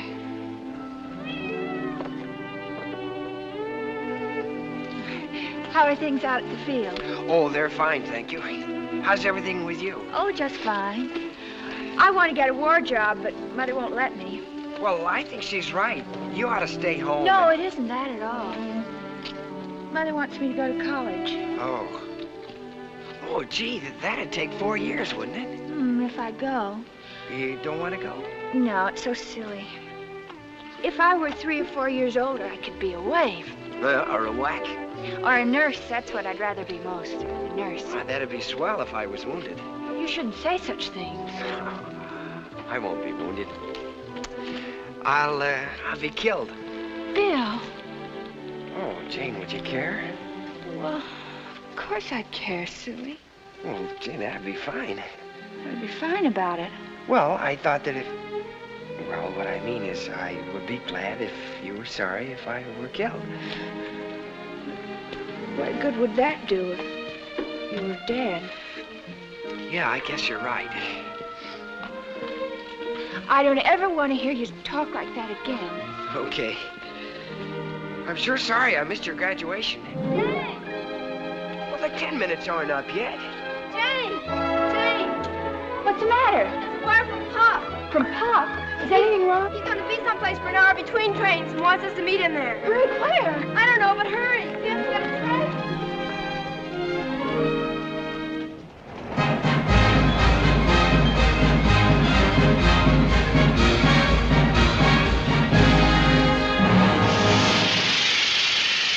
Show your tickets, please.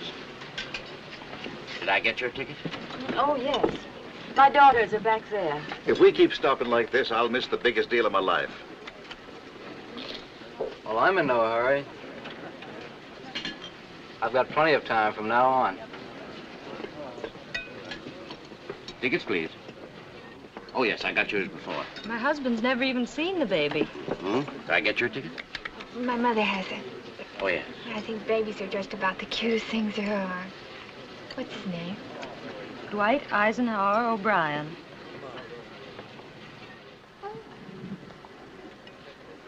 And after the Germans came... Ticket, please. And after the Germans came, we did not get any milk or any meat at all. I think this business of serving only 2 meals a day on these trains is simply outrageous. Tickets, please. Conductor, can't we do anything to get this train going? I wish we could, but those supply trains have the right of way. But we're going to meet my pop. He's in the army, and if this train is late, we may not see him before he leaves. But don't you think those tanks had better get through if you want him to come back?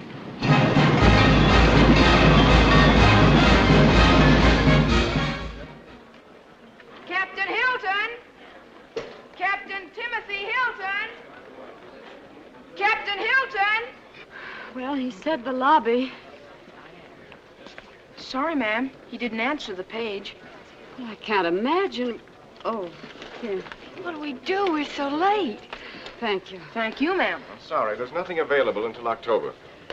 I beg your pardon. Are you sure there's no message from Mrs. Hilton? I'm quite sure, but I'll look again if you'd like me to. Maybe he hasn't gotten here yet. Well, Pop's always so dependable. Well, it wouldn't be his fault, silly. Are you sure you have the right hotel? Oh, yes, definitely. Oh, yes, here it is. Mrs. Timothy Hilton. Thank you. Oh, I'm sorry. They're all filled up. I can't help it if he is with the OPA. We've missed him. Oh, Mother. I know you'll understand how heartbroken I am that my orders wouldn't permit me to wait. Kiss the kids for me. Is there something wrong, madam? What? Oh, no. No, thank you. The only address I can give you is APO number 805, care of Postmaster, San Francisco. Army Post Office. But, Mother, that means we won't be seeing him before. Oh, Mother! No. Sorry. No reservations until October.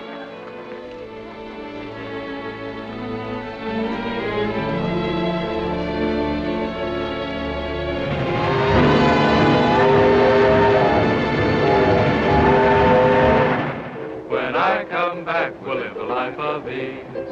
Seems kind of tough now to say goodbye this way. But Papa's gotta be rough now so that he can be sweet to you another day. Bye, bye, bye, baby. Don't cry, baby. Shoo, shoo, shoo, baby. Your Papa's off to the 7 seas. I'm afraid she's awfully heavy for you. Oh, no. She's so like my granddaughter. I love holding her. Is she about the same age? No, Mary is almost 30 now. She's a nurse. Here, let me show you her picture. Oh, she's pretty. Where is she now? I really don't know. You see, she was at Corregidor. Oh, I'm so sorry. Mother, won't you let me do something now? Can I? Oh, Jane, please, darling, not again. I'm so hot and so tired. But just for the summer, Mother. I could be a nurse's aide, maybe.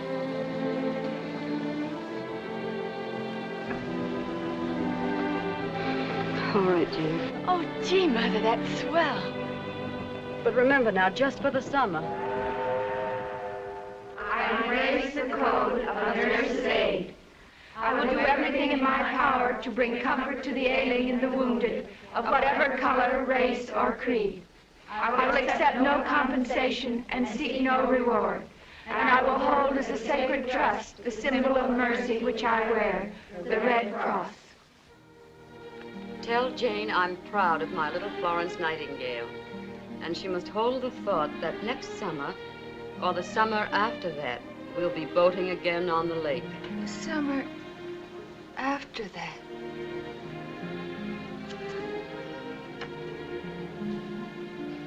And tell Brig that her candy is all the sweeter because she made it. But I'm worried about your ration points. You mustn't waste them on me. Waste them on Pop. He's thinking of us, darling. We get everything we could possibly want. And don't tell Fidelia, but the grub is wonderful. I'm gaining a pound a week. And if it doesn't stop soon, they'll have to make me a general just for appearance's sake. That's all for tonight, except... Except for what, Mother? The rest is to me. Mother, I want to hear it. Can't I have any privacy at all? It's just for Mother, Brig. Didn't you hear? All right. Oh, you can hear it. It's not that secret, silly. That's all for tonight, except to say that come war, come jungles, come Japanese. They're all so easy to take, because at the end of this, my darling, I know there waits for me your love. There. Are you satisfied?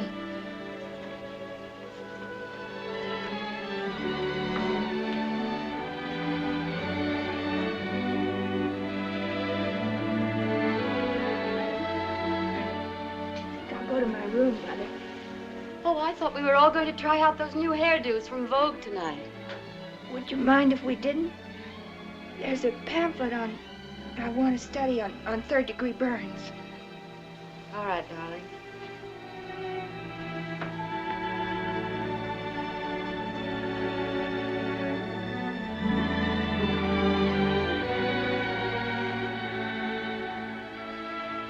We can try them, Brig. I think it's high time something was done about your hair anyway. You want to, Mother? Provided you let me... Now, don't start making deals with me. Well, I mean, how old do you think I could look if my hair was up? Well, let's see. I should say just about the same age. Oh, but nicer, maybe. Why? Oh, Mother, it's just terrible. My not doing anything about the war at all. It seems to me you've rolled bandages, you've collected salvage, and you yourself told me you've sold more war stamps than any other girl in your class. Not that that's any surprise to me. Oh, but that's all kid stuff. It's no such thing. I know it's important, but... Oh, Mother, I miss Pop. Something awful. I know, honey. So do I.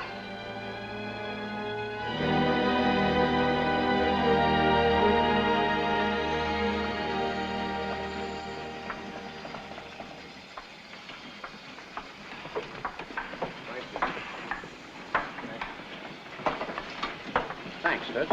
Ice cream?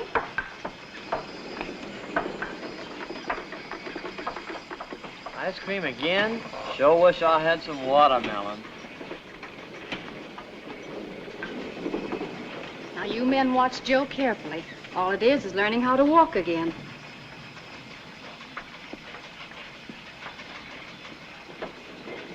Thanks, kid.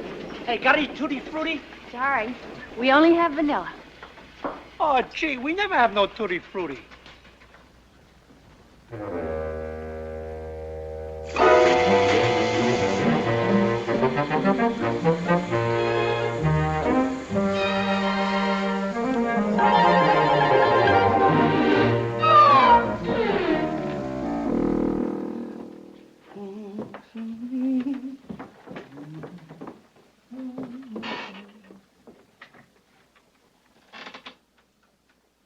Wake up, Miss Hilton. Wake up.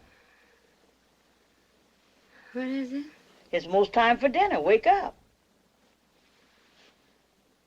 Oh, Fidelia. Where's Mr. Hilton? Mr. Hilton? Oh, I guess I must have been dreaming. You sure was sleeping hard. Aren't you home kind of early? Yes, I'm a little. I got a new union rule for myself. 6 o'clock quitting, unless I likes people. Is that for me? Oh, yes, I almost forgot. That's why I woke. What's the matter, Miss Hilton?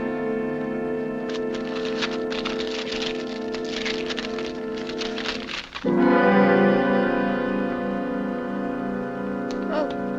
What is it, child? Miss Hilton! Jane! Ray! Come quick! Miss Hilton!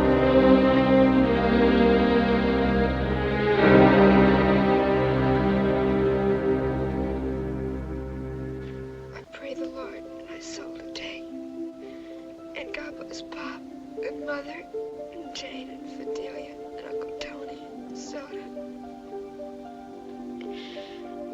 And please, God, make Pop safe. Oh, I know he is safe. You wouldn't let anything happen to him. But please, make him safe anyway. Amen. Make Pop safe. Jane, are you awake? Yes, Brig. mind if I get into bed with you? No, I don't mind.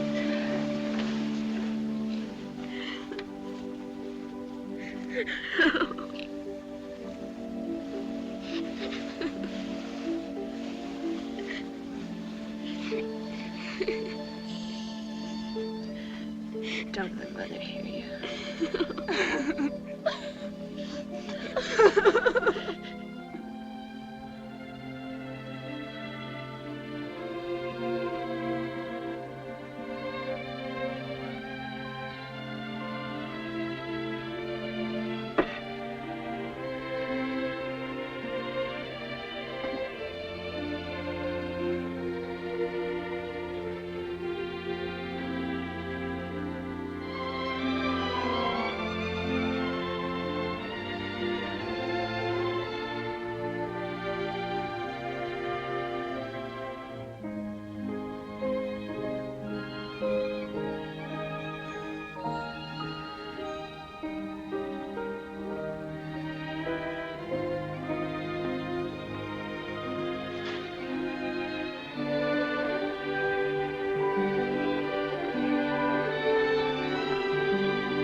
He'll come back to us. He'll come back.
troublous times when many of our loved ones are making the supreme sacrifice, I've searched the Holy Scriptures and my heart for some message of comfort and inspiration to you. On other occasions, I've quoted from St. John and the prophet Zechariah. I've reminded you of the 23rd Psalm, thy rod and thy staff, they comfort me. Today, I offer you the words of a Maryland lawyer, of another day when Americans were fighting to preserve their sacred heritage of liberty. Oh, thus be it ever, when free men shall stand between their loved homes and the war's desolation.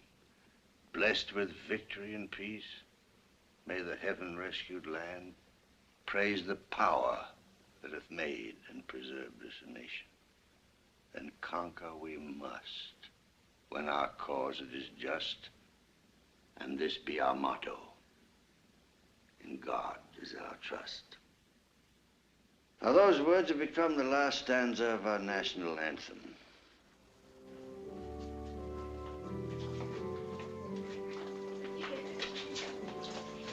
Bye.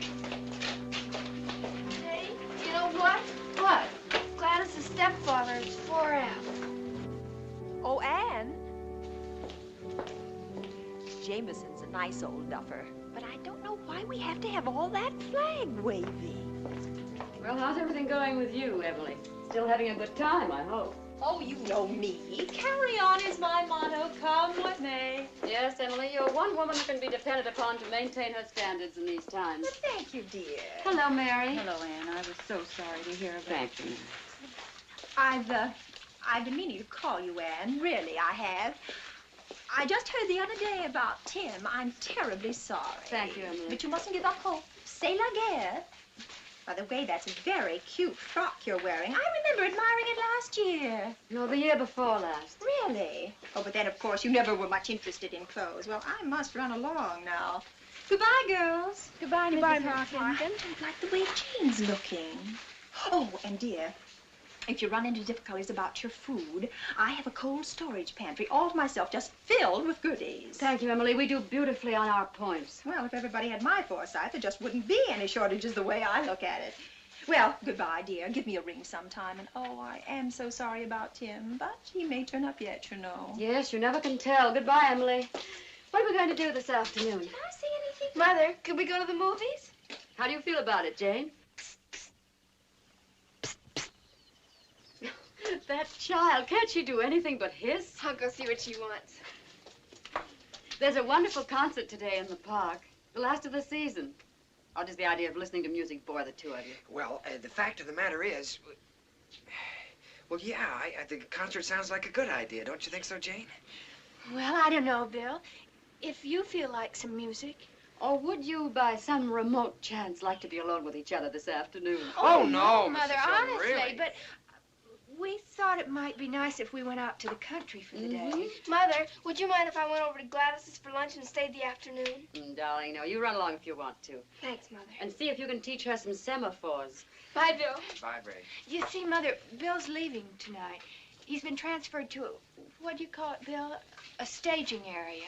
Bill, So- I didn't know. Do you know where? Well, yes, but... Oh, of course you can't say, no. Or whether you're going to come back here. No, it'll be the last stop, I suppose. Isn't that awful, Mother? I'm sure it's what you want, isn't it, Bill? Oh, yes, ma'am. If it weren't for... May I see Bill off, Mother? You see, I don't have to go back to camp. I'm catching the Pathfinder at midnight. May I please, even if it is late? Of course. Provided I can, too. Oh, would you, Mrs. Hilton? That's wonderful. Oh, Mother, you're so sweet. You almost knocked me over. Will you have supper with us? Oh, no, thank you, Bill. I have a million things to do. I'll see you at the train. So long, kids.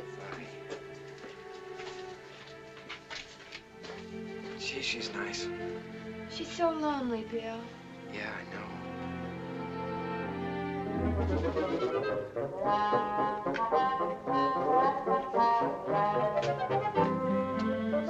Having difficulties, Colonel? Hello, Mrs. Hilton.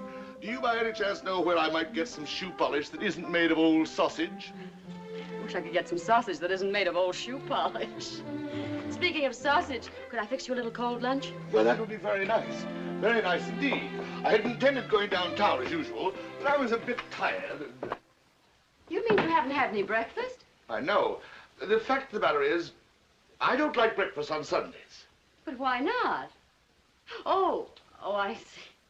You mean that since you called off your deal with us for breakfast, you just sit right down over there, and I'll have it ready for you in a jiffy.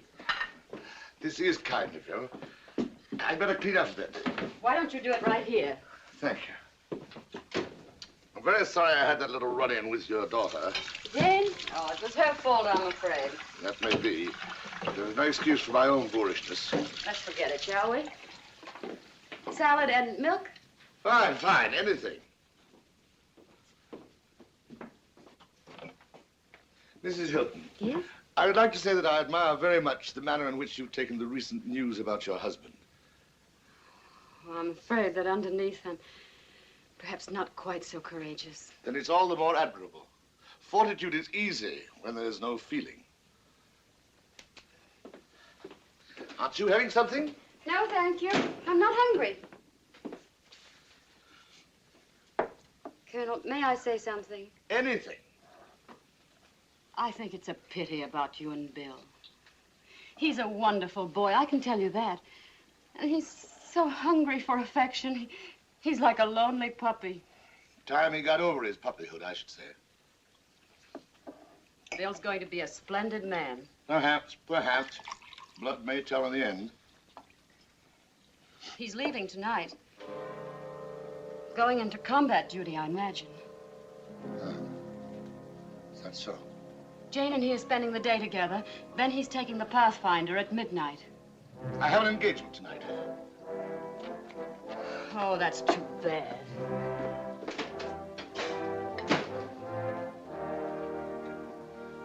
Your grandson's going off to war. But I don't suppose that's of any importance to you. If you'll excuse me. Mrs. Hilton. Yes? I don't want you to think that I'm any more ruthless and hard-hearted than is the case. I do have an engagement, an important one, with a British Army mission that's only here for the day. Here's the wire from them. There's nothing I can do. Oh, I'm terribly sorry. I'm sorry for Bill and for you. Perhaps I can finish in time. In which case... You'll be at the station? I'll try. I'll try my best. But if I can't, would you wish the boy luck for me? Of course I will. Oh, it'll mean a great deal to him, I know. And thank you very much for the lunch. Will you give us another chance at breakfast? On the house? Well, of course I will. Delighted, I'm sure. Good afternoon, Colonel. Wonderful woman. Wonderful woman.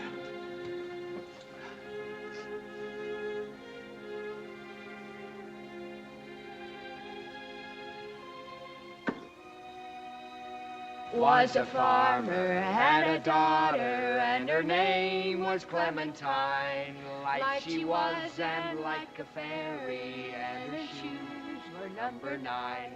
Oh, my darling, oh, my darling, oh, my darling Clementine. Glad you are and gone forever, dreadful sorry, Clementine.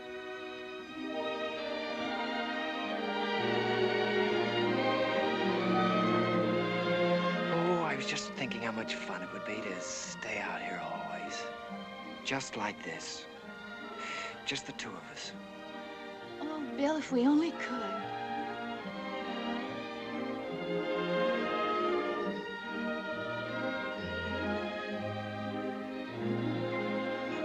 Hey, I wonder how this thing works. Something up there on the tractor, I guess. I think I'll try it.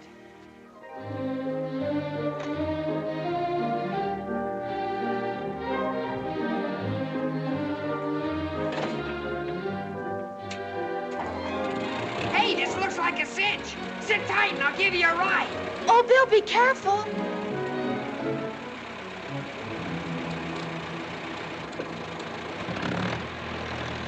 Oh, Bill! Bill, stop! Farmer in the dell, the farmer in the dell. Oh! In the dell, Bill! the farmer in Bill! the dell. Oh, Bill! The Mary, the farmer in the dell, the farmer in the dell, the farmer in the dell.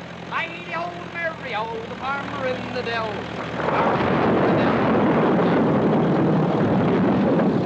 Jane, we better get out of here. There.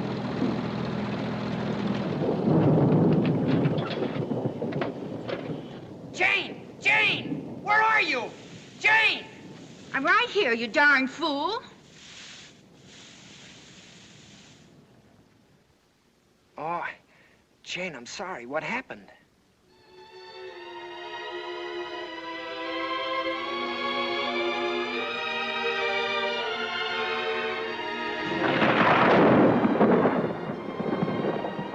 better get inside someplace before it starts to rain. Come on, Jane.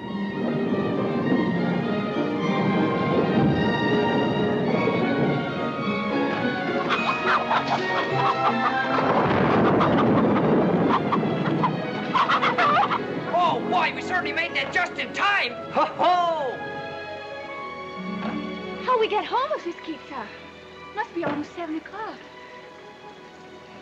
Oh, what do you know? You guessed it. It's just exactly 18 minutes to 7. Only 5 hours more. Oh, I almost forgot for a little while. I didn't forget. Not for a minute. I thought about it all day long. Well, gee, I never thought anybody'd care about me. Anybody like you. Bill.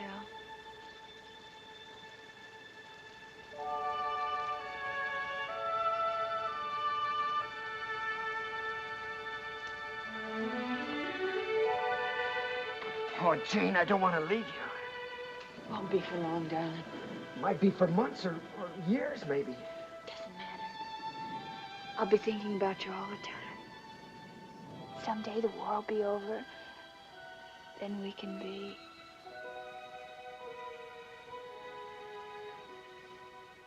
Then we could be married, Jane. You want to be, Bill? Oh, darling. I'm so happy. Oh, I just can't believe it. I just can't. I love you. Oh, I do. I love you. I love you. Oh, I just don't understand it. Bill, do you realize we're engaged? Engaged? Aren't you going to kiss me?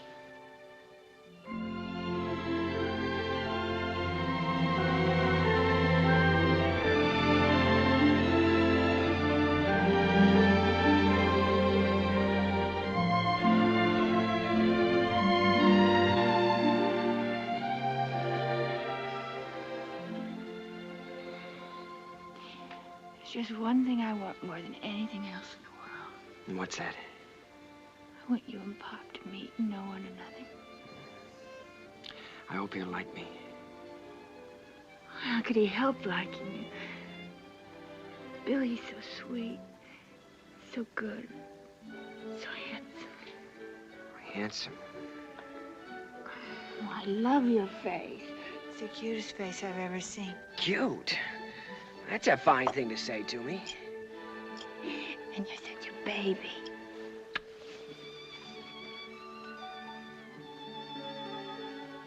Look, the rain stopped. Oh, isn't that too bad? Yes. Oh, it's awful, but we better get started back. We've got to make that train now. Yeah, I guess you're right. Gee, I hope you didn't catch the flu out here in the storm. Now, don't you start worrying about me or I'll break our engagement. Oh, you have the prettiest hair. I'll bet no other nurses ain't has hair like that. Lots of them have. Prettier, too. Well, they don't have as pretty eyes then. Prettier. Well, noses then. Lots prettier.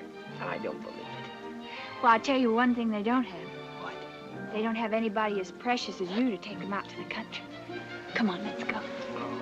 Precious, cute.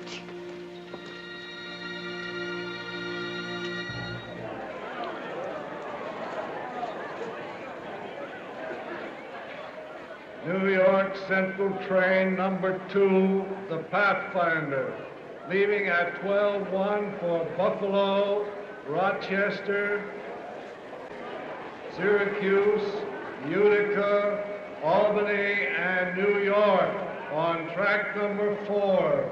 Just let me look at you, darling. This picture I'll carry with me always. Now go. And don't even look back.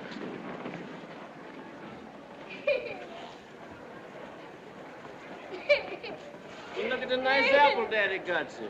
But I don't want you to go away. So it is late. Let me come up for 10 minutes.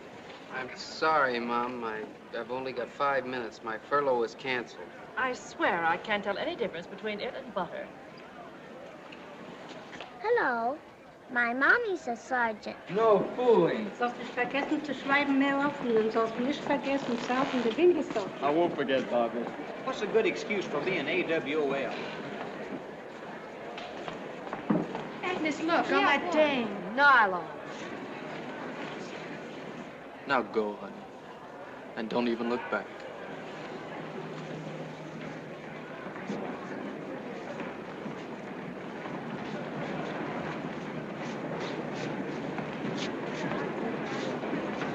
Oh, 5 months' pay. Give me some more bonds. Plenty of them. Jane. What, Bill? Nothing, just Jane.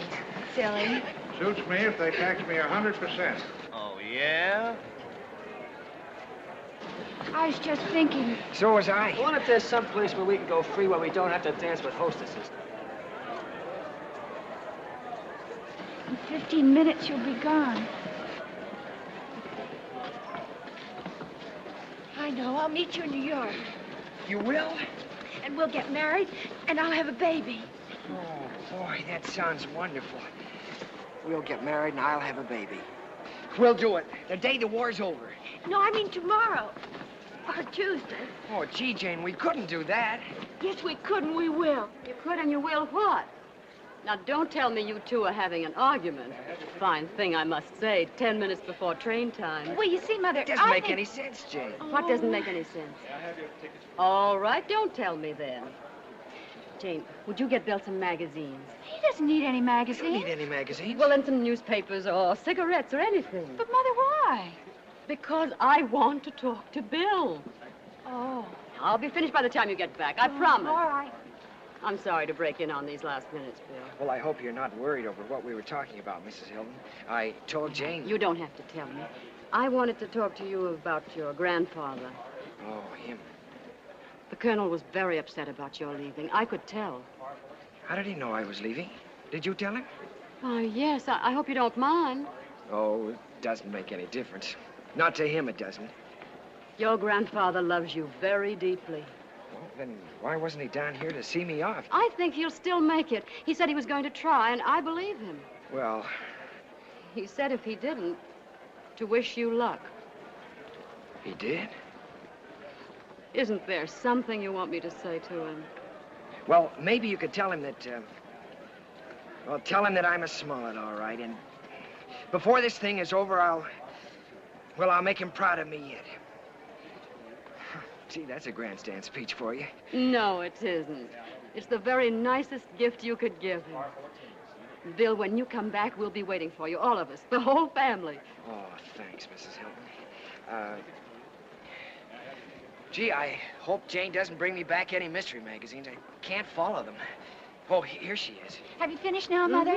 I tried to get you some mystery magazines, but they're all sold out. Oh, thanks. You see how lucky you are? What do you mean? Never mind. Goodbye, Bill. Where are you going, Mother? I'll wait for you at the soda fountain. You two finish your argument, whatever it was. Oh, we weren't arguing, Mrs. Hilton. Oh, no, you were giving a pretty good imitation of it. So long. Goodbye, Mrs. Hilton. Oh, Mrs. Hilton. I know everything's going to be all right about Mr. Hilton.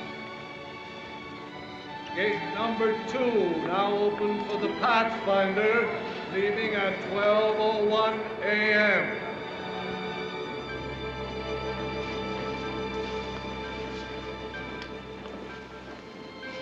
You will marry me when it's over, won't you, Jane? You won't be mad at me because I didn't marry you now. Of course I won't be mad. But you take care of yourself. I will. You write to me? I will. You do understand, don't you? I think so. You know, it's because I wouldn't want you to be... Well, you know, if anything happened to me... A widow, you mean? Yes, but not only that. If something happened, I mean, if I was... If you were wounded? Oh, Bill, I'd take care of you the rest of our lives. Always. Oh, Bill.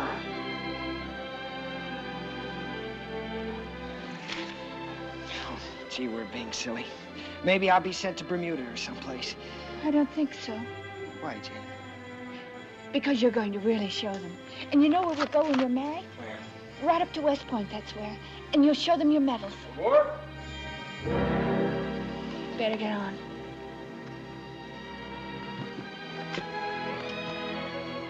Oh, I almost forgot I have something for you. You have? Oh, gee, you didn't have to do that. Here, it's my class ring. Oh, that's wonderful. You sure you don't need it?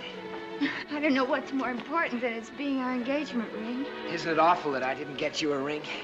But I'll send you one. It doesn't fit very well. Maybe I should have gotten you something else. Oh, no, I'd rather have this than anything. Well, get on, son. We're about to pull out.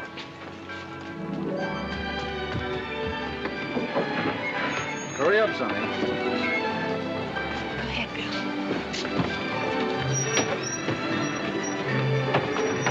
Jane! Oh, I almost forgot. Have your picture taken as soon as you get there and send me one. I will. And don't you go getting fatter. Don't worry, I won't. Oh, Jane, here, hurry. Oh, but it's your watch. You shouldn't. You'll need it. Goodbye, darling. Oh, Bill, I'll keep it. I'll keep it with me all the time. So long, darling. Goodbye. Take care of yourself. Bill! Bill! Goodbye, Bill. Goodbye, darling. Goodbye, darling. I love you. I love you, darling. Goodbye, darling.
Pathfinder left yet?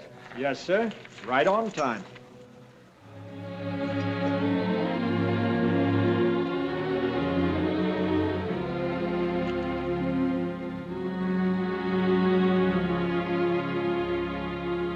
Was a farmer, had a daughter, and her name was Clementine. Light she was and like a fairy, and her shoes were number 9. Drove she ducklings to the water every morning just at 9.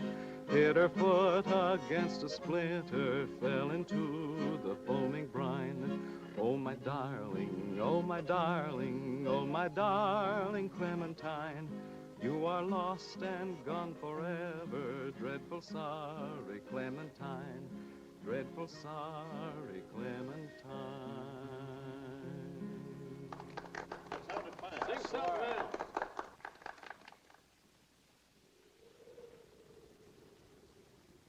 Hello, Brig. Hi, Jane. Wait for me. I'll be there in a minute. Now, Gladys, don't forget you're to go to the Jacksons and pick up those big empty paint cans they have there. I'll see you tomorrow. How are things at the hospital? Oh, fine. How's school? Oh, same old bore. Young girls should get an education. Is that so? I didn't notice you dashing off to college. I'll go to college eventually. Please, Mother. We couldn't afford it now anyway. Maybe Bill and I'll go together after we're married. Fat chance. Mrs. William Smollett II, queen of the freshman hop. Oh, look at Soda. He's got some new playmates. Hello, Soda. Jane, what have you heard from Bill? Oh, he's fine. I think he expects to see action any day now. Wouldn't it be fun to go back there on your honeymoon and visit all the places where he's fought? I don't think so. I want to get a little place all by ourselves. Just as far away from all that as... Well, what about a houseboat on the Nile? Or I know, a cottage on the beach at Waikiki. You go surf riding and... Jane, will you take me along? Oh, Brig, how can you be so infantile? Oh, all right. I'll be getting married myself someday. And you'll be looking for an invitation from me. And then you'll be sorry you were so snooty about it. Well, come on in, Soda, if you're coming. Hello, girls. Oh, hello, Mother. Hello, Mother. Oh, Brig, well, would you mind checking the oven for me? I've been making cookies. Oh, Mother, do I have to? Do as Mother asked, Brig. Oh, all right. Jane, dear, Come into the living room. I'd like to talk to you. What's the matter, Mother? Well, mayn't I talk to you if I want to? Well, of course, but you sound so strange. Oh, do I? I'm sorry. I don't mean to. What is it? Why couldn't Brig hear? Is that why you sent her? Not about Pop. No. Sit down, darling. Jane, dear, I'm terribly proud of the way you've grown up. I'm sorry Pop missed it. Oh, is that all? It's sweet of you, Mother. No, dear, it isn't. Oh, it's so wonderful being at the hospital. I wish you could come and visit. I will. But some of it's so sad. If you could see those boys. And they're so cheerful, most of them. I know. They have such courage. I like to think that you have that kind of courage, too, darling. What are you trying to tell me? That when a man goes off to war, we have to be... Bill! The telegram came just a few minutes ago. It was addressed to you, but I opened it. Did it say he was missing, or what? I don't care if he's wounded. I don't care what's happened to him, if only... No, dear, it said he died in action at Salerno. Oh, it couldn't be. It couldn't be. It could be a mistake, couldn't it, Mother?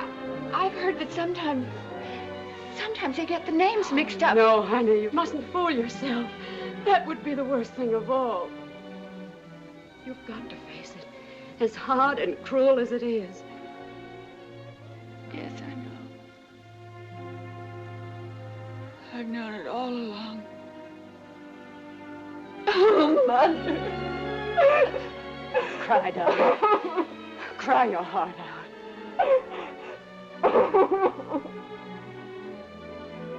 I won't try to tell you that you'll get over it soon. Because it'll take time. Maybe a long time.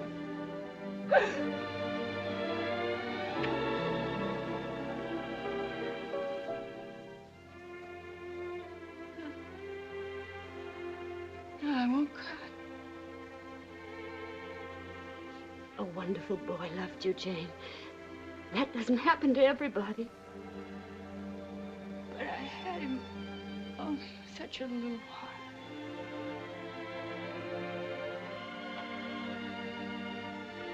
I'll go help with supper. There's chicken fricassee, just the way you like it. Sounds fine. Isn't it funny? We were just talking. Brig was just saying about our honeymoon. Oh, my baby. My poor, poor baby. He struggled so hard to be a soldier because I insisted on it. I, in my infinite wisdom. He would have been a soldier anyway as things turned out. Yes, but all he learned from me was the glory, the decorations, the parade. Bill had character and courage. I know you gave him those. I hope so. He loved you. Mrs. Hilton, I'm not a child. He hated me. To whom did that telegram come? Why, he didn't even list me as next of kin. The telegram came to Jane because they were to be married. Oh, I didn't know, of course. Well, I should have told you before. Colonel, if only you could believe that he loved you. Don't you remember the message he sent to you? That he was a Smollett, all right. And before the war was over, you'd be proud of him. He did say that, didn't he? Yes, I am proud of him. My only grandchild had to die before I... Come in.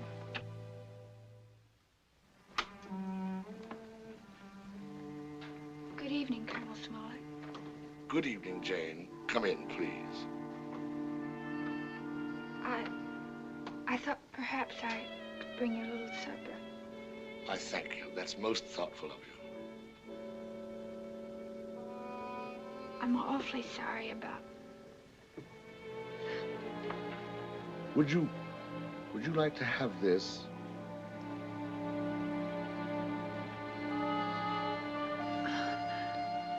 I think he'd rather you. Jane, I'm awfully glad we're friends. So am I. I'll get you supper now, if you'll excuse me. Colonel, won't you have supper with us? I should love to. I'll come right down, dear. All right, Mother.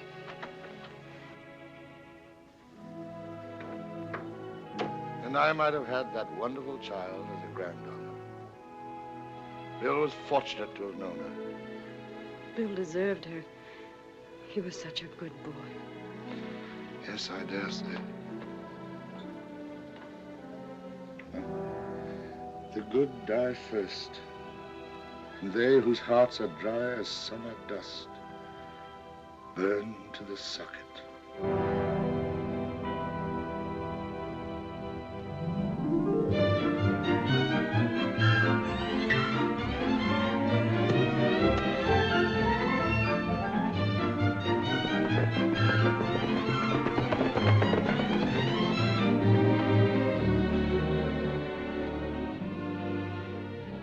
Shall we stop a moment and rest in the shade, Mr. Williams?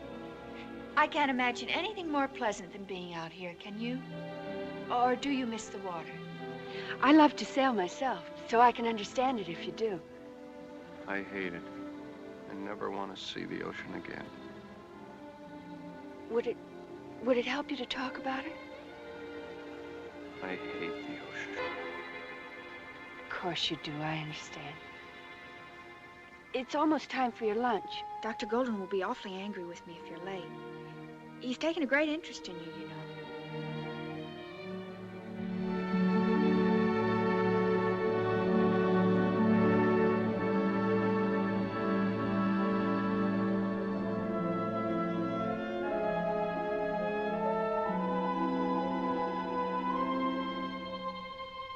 Me and the Merchant Marine? That was a joke in the first place. I've always hated the water, ever since I was a kid. But most boys love the water. They love to swim. I couldn't swim. And one day my brother Jimmy pushed me off the pier. And then he had to pull me out. He was always laughing at me and telling me not to be yellow. He told me not to be yellow when our ship was hit. That was the last time I ever saw him. You're not a coward, Danny. Fear is normal. We'll help you to understand that. And when you do, you won't be afraid of the water. You won't even be afraid of being afraid. Rest a while, Danny. You're a fine boy.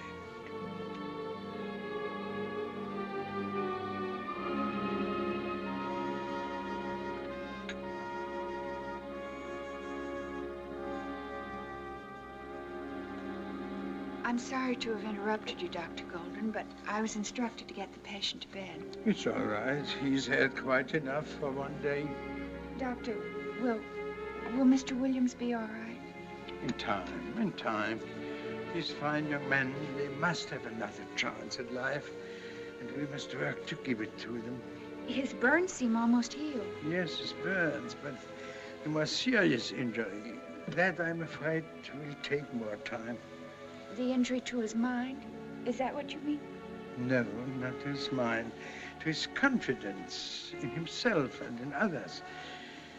Yes, we must rebuild Danny Williams' life all the way back and all the way forward. Hasn't there ever been anyone close to you, Miss Hilton, for whom you would like to have done that? Yes. There was someone. Ah, there was. We must not live in the past, my child. There's a whole wide, broken world to mend. Now, come, I must have another patient. How would you like to do a tired old man a favor? Oh, anything, Doctor. Then smile for me. Let me see that young people still can smile as they used to long ago. Huh? Just as I remember.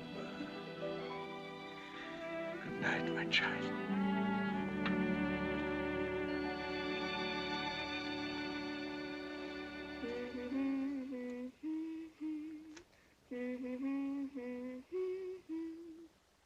birthday to you.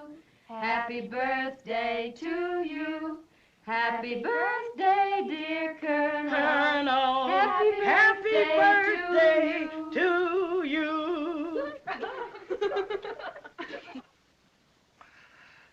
Thank you, Mrs. Hilton. Thank you, Jane. Thank you, Brigg. And thank you, Fidelia, for the beautiful cake. Better wait till you taste it, Colonel. I don't know how it's going to be. It's kind of an experimentation. Now you make a wish. And remember, if you want it to come true, you have to blow out all the candles with one breath. Really? All of them? Yes, indeed. Oh, don't you think we might allow the Colonel 2 breaths, Brigg? No special dispensations are necessary. Oh, no special dispensation. Now you have to get the first piece. Really, Bridget, I wasn't born yesterday. There are a few things that I do know. Bridget, he's here again. Soda, get down. Come here. I don't understand it. He never does that with anybody else. He's apparently very devoted to you. I can assure you I've taken every conceivable step to discourage his affection. Oh, I wonder who that could be. Is you anticipating callers, Miss Hilton? I'll answer it, Fidelia. Don't you bother. You're busy. If it's Gladys, I'm not home. Tony. Yes, the bad penny again. How are you, J.D.? Oh, I'm fine, Tony. Brigg wrote me about everything. Please, don't talk about it. I understand. Who is it, Dave? You'll never guess. It's the Colonel's birthday. We're giving him a party. Oh, I'm sorry. Maybe I'd better go. You do no such thing. You're just what we need. Not Lieutenant Willard. Lieutenant Commander to you. Not really. Tony! Congratulations. You didn't say you were coming back. I was going to write you, Brigg, but I wasn't sure you still cared. You're just in time for some birthday cake. Good evening, Mr. Willett. How are you, sir? So you've been promoted. Well, I suppose there must have been some reason for it. I'm sure I don't know what it could have been. I was sorry to hear about Bill. Thank you. Sit down, Tony. That looks good. Where's Fidelia? Here is Lieutenant Willett. Fidelia, this makes it official. Yeah, give me that. I sure is glad to see you back. Should I move the rooms around like before, Miss Hilton? Oh, my goodness. Don't worry, I've got a room downtown this time. Never heard tell of such a thing. Now. Oh, I almost forgot. I have something for you, Jane. For me? Well, didn't you bring me anything? Oh, Brigg. Isn't anything, really, but when I saw it, I just couldn't resist getting it for Jane. Oh! Oh! Where on earth did you get it, Tony? You won't believe it, but it was practically the only thing left in a little shop in Salerno.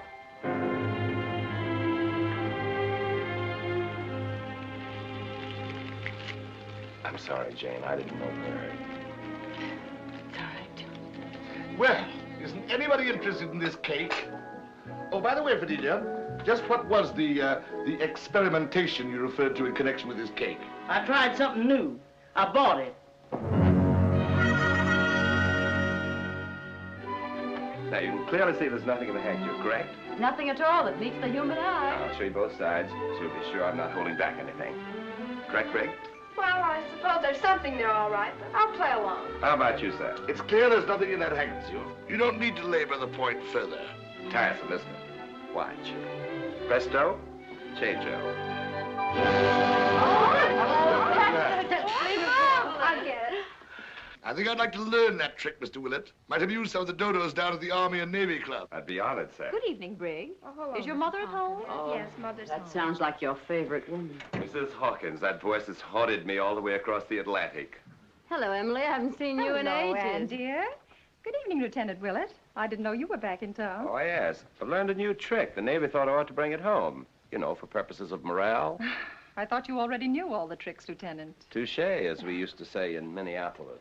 And this, I presume, is General Smollett. I've heard so much about you. I'm sorry, Emily. I thought you'd met before. No, but I must say I envy you, Anne, having such a distinguished man as your guest. It's I who should be envied, and it is Colonel Smollett, madam. Colonel Smollett, Lieutenant Commander Willett. Oh, I always get those things mixed up. I always say it doesn't matter what a man's rank is. It's his character that counts, don't you think? Hello, Jane.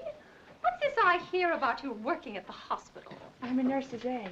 A nurse's aide? Oh, what a revolting idea for an unmarried girl of your age. Well, of course, our whole code of living seems to be completely ignored these days, and possibly it's none of my business. You're quite right, Mrs. Hawkins. It is none of your business. I must say, Lieutenant or Commander or whatever you are, the Navy hasn't improved your manners any. Well, Please, Tony. Please, Emily. It's the Colonel's birthday, and we're trying to have a party. I'm sorry. I meant no offense to you, Jane. I simply feel that well-brought-up young girls shouldn't be permitted to have such intimate contact with all sorts of boys who've lost their arms and legs. They're young, too, lots of them. But they weren't too young for that, Mrs. Hawkins. And I don't think breeding entered into it either. Bravo, Jane. I don't care to debate it with you, Jane. But surely there are women who are more suited to such... That's just it. There aren't women more suited. And women who might help, like you, Mrs. Hawkins. Think you're doing your part if you attend a canteen dance for your own pleasure. You're tired, honey. Why don't you go upstairs?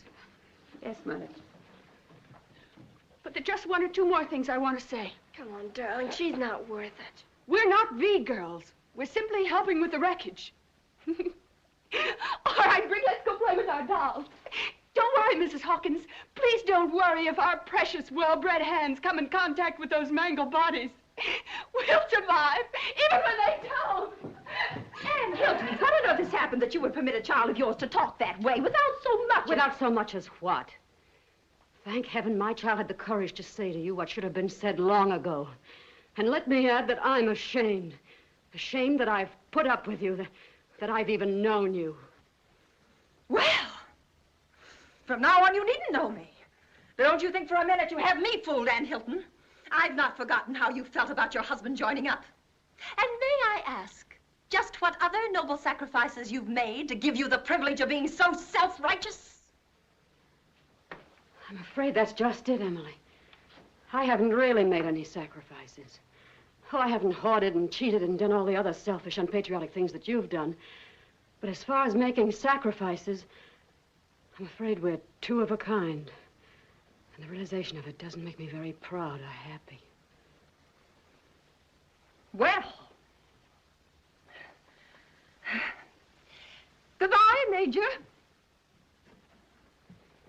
I think we've seen the last of Mrs. H for a while, but you never know. She dies hard. When I think of the good men they waste on kitchen police. I wish getting Emily out of the house was a solution to something, really. But... Well, at least it's a temporary solution to the problem of avoiding Emily Hawkins. How about a little nightcap for the three of us, Anne? I think I'll run up and see how Jane is, if you don't mind. You'll find some scotch on the sideboard. Oh, please don't go, Tony. I want to talk to you.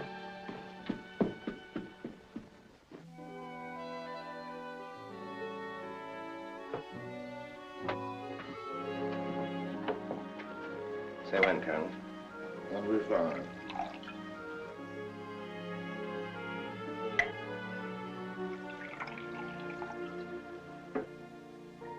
Happy birthday. Well, thanks. Almost forgot. Pity, isn't it? Sure is. Well, I think I'll take myself off to bed. Good night, Willett.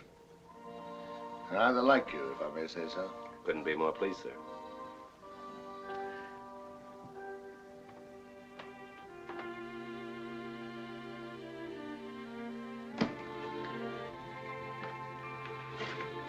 On your big toe. Yeah, wouldn't that be awful? I'd never be able to place kick again, poor old Rutgers.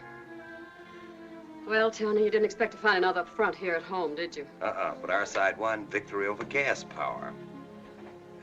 How's Jane? Oh, she's fine. Her thinking is as clear as a bell. How am I, why don't you ask? Trying to figure out what sacrifices you can make, is that it? Don't, Tony. I'm sorry, but after all you've been through, to have to listen to you berate yourself. You wouldn't sit down like a good girl. Let me talk for a minute, would you? All right. But I won't promise to listen. Look, Anne, what's your guess as to why I joined the Navy? Because you want to do your part, just the way Tim did. Don't kid yourself. I'm no Tim. I joined up because top hat suddenly seemed a little silly, and I wanted to have some fun and excitement. I laughed up my sleeve at all the fellows who were giving out with noble motives, the 4 freedoms, and all the rest of it, but I found out that it all added up to a simple, corny phrase that I couldn't laugh off. Home, sweet home. I know. You do know? Listen, Ann, you're doing a swell job here at home, holding things together. Those daughters of yours, they're pretty wonderful. I know Tim's going to be mighty pleased with them. Though I imagine he'll be a bit surprised to see how Jane grew up boom without so much as a by your leave. Yes, she grew up while Mother knitted. Or worse still, while Mother didn't even knit. And that's the point, Tony. Can't you see it? Boy, I see what you mean now about not listening. I guess I was pretty dull at that. All right, laugh at me. But it's settled in my mind once and for all. I have a husband who went off to fight for this home and for me. That's what you said, didn't you? And I have children. Children who had courage and intelligence while their mother lived in a dream world. Well, believe me, I've come out of it. I buy your home sweet home idea, Tony, but I want to do something about it. Well, say something. Oh, don't tell me the glib Tony Willet's at a loss for words all of a sudden. Well, Annie, me girl, I'm afraid you're right.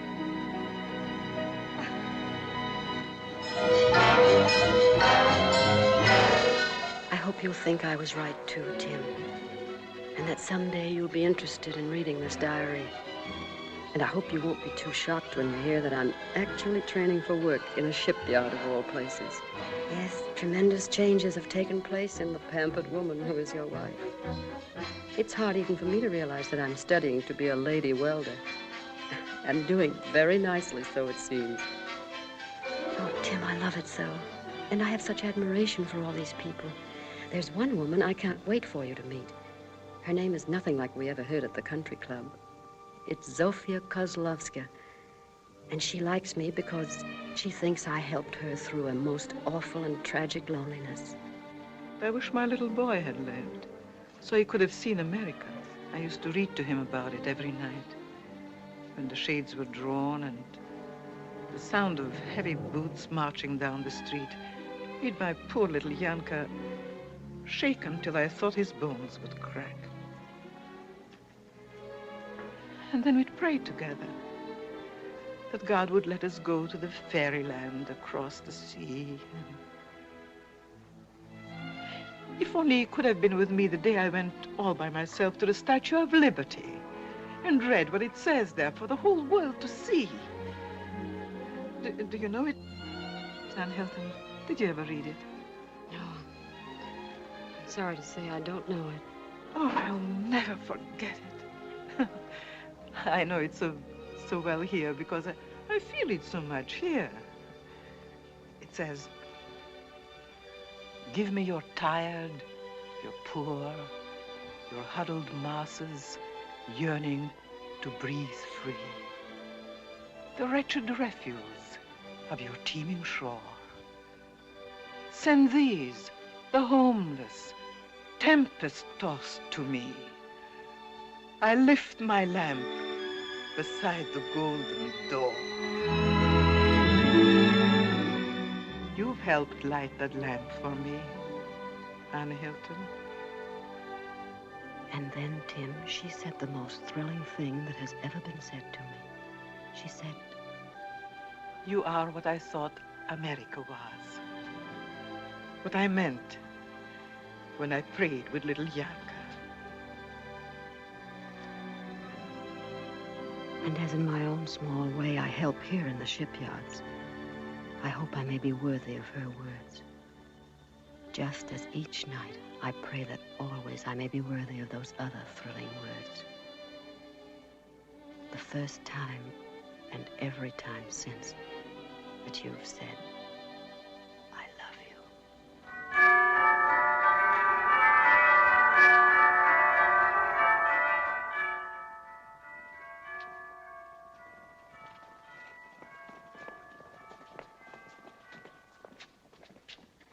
Now remember, don't start until the door opens.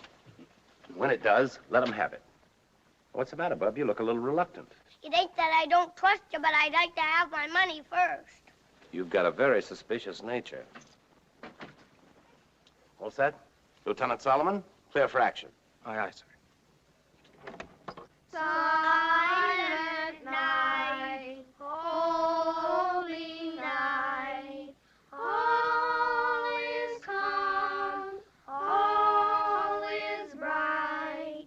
Wound yon virgin, mother and child. Jane! Colonel, come on! Somebody's here. They're singing. Come on, Colonel, get a move on. Silent night, peace on earth, goodwill toward men. Colonel, I didn't want to wrap this in a box with fancy ribbon, but I knew you'd like to have it.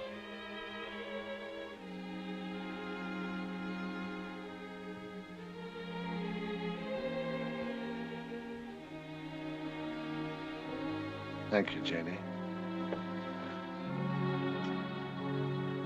Merry Christmas.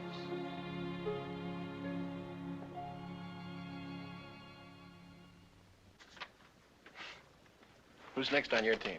Colonel Smalley. Get going, Colonel. You're our Ichabod. Don't worry, we've given you a nice, easy one. Please don't be patronizing. I can act it. All right, go. Come on, we've only got a minute and a half. Well, you might wait until I've read it. Have you read it? Time. Let's go, Colonel. Anchors away. That is not it. Please, Colonel. 2 words. Oh, no, it isn't fair to talk. Well, what difference does it make if I say 2 or hold up 2 fingers? Come on, Colonel. Come on, Colonel. It's a half a minute already. Is it an animal of some kind? Come on, Danny Williams. Give them a question. Is it a quotation? Army mule. Oh, they're being very stupid, Colonel. You're giving a wonderful performance. Do something else. Rolling Stone. Soda! Bridget. Bridget. No talking, Colonel. Soda. All right, Colonel. Now, don't get sore. Just try doing once more what you did before, and if we don't guess it, we'll give up. Anybody could guess that. You can't guess, Fidelia. No fair. Oh, we can afford to be generous. Let them have Fidelia on their team. Bottoms up. Thank goodness. Was that it? Certainly that was it. I'm certainly glad you weren't on their team the whole time, Fidelia. We gave them a terrible beating. How'd you guess it, Fidelia? Oh, it weren't nothing. I'm just naturally psychopathic. Come on, don't be nervous. Come on. Mother, Gladys wants to say something. Well, hallelujah. Bring her in. This is Gladys Brown, everybody. She's a friend of mine. Well, come in, Gladys. She wants to say something to you. Come on, Gladys. It isn't hard. Honest. Merry Christmas. Well, she made it anyway. I have big plans for her next year. Yes, she can be the class orator. Come on, everybody. Coffee and sandwiches. Congratulations, sir. I thought you acted very good. Oh, it was nothing really. Gee, that was fun. The Colonel's a good sport, isn't he? Yes, we all adore him. Fidelia, when did you start specializing in this bird food? You won't tell anybody? There's a chicken leg I saved for you. That's more like it. You just sneak out by yourself. You'll find it on the second shelf in the icebox. It's a wonderful party, Mrs. Hilton. Oh, it's Tony. He brings life to any party. Tony's doomed to go through life as everybody's darling. Even to his men? Well, they don't think of him as darling exactly. Hero worship's more like it. I bet he didn't tell you he's been recommended for the Navy Cross. No, really? Oh, he'll make jokes about it, but he's very proud of it. Well, where did... Oh, I want to talk to you, John Paul Jones. What have I done now? The Navy Cross, that's what you've done. Yes, he told me. Do they give you a ribbon? Well, what does it look like? What are the colors? As a matter of fact, it looks just like that. You want to stop it, Tony? This is an old one. It's last year's model. Listen, Ann, he'll joke about it, but he's really very proud of it. Well, he said the same thing about you. Well, if you people will excuse me, Oh, he did he? No, never mind about him. Come in here. I want to talk to you. I wish that guy Solomon would stop acting as my press agent. Shit, what do I do with this? Well, what do you suppose you do with it? Finish it, of course, you wastrel. I could use some milk with it. Oh, honestly, I never knew heroes were so helpless. Here, look out. You know, Tony, I'm really very angry with you. I have to find things out from a stranger. Didn't think you'd be interested. Oh, of course not. No, all I want to know is if you found any new sugars in Sicily. Well, now, I don't want to shock you, but it's no wonder those Italians can paint. There was a dame standing right in the middle of the street with a big tub of spaghetti. And she had the... Yeah, never mind what she had. I have a little imagination. Yeah. Well, even as I looked at her, I thought, she's good. But what are they all? What are all the women in the world compared with that? Oh, Tony, will you never stop? No, I'll never stop, Anne, as long as I can dream about you. If you ever thought the dream had a chance of coming true, you'd... I'd what, Anne? Finish it yourself. You make it pretty tough for me. I feel I've been wrong about you all my life. I have to go looking for a new ideal. I'm afraid it's a little late for that. What's more, you'd run for your life. First, you'd wring my neck, as I'd expect and want you to. That's right, and what would be the fun in that? I'd never be able to break my heart over you anymore. Oh, Tony, never grow up. Never, never. Or I'd lose something very dear to me. Something very dear to all of us. All right. And I'm going to sound awful silly someday, making verbal passes at you when we're both in wheelchairs. You know, I'm looking forward to that. All right, now wipe the milk off your silly face and tell me in your usual accurate fashion how you became a hero. Well, I'll tell you. I suddenly thought it was kind of damp on deck, and I looked down and seemed to be standing in a swimming pool, but I had on all my clothes. Well, goodbye, Jane. Goodbye. Yes, I'm afraid it is. I've signed on again, and I'll be shipping any day. You must be glad. Yes, I am. Jane, you've been wonderful to me. May I write to you? I wish you would.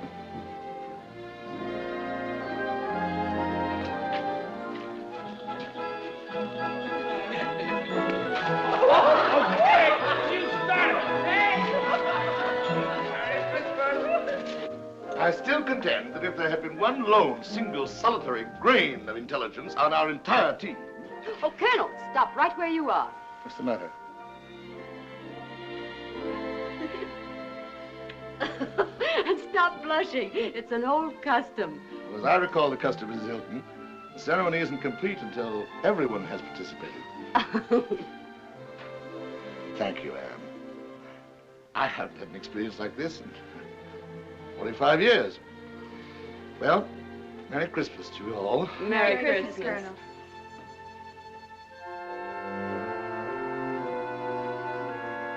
Come on, Soda.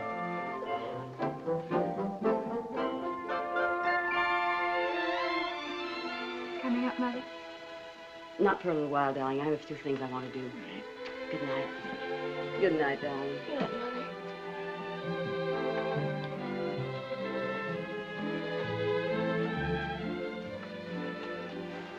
Merry Christmas, Mother. Merry Christmas. Merry Christmas, darling.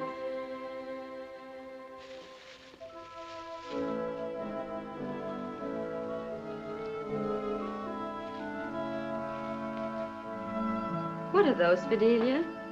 Mr. Hilton done sent these to me a long time ago and told me to put them under the Christmas tree, just like we've always done. Oh, now, no tears, Fidelia. There's nothing to cry about. I can't help it.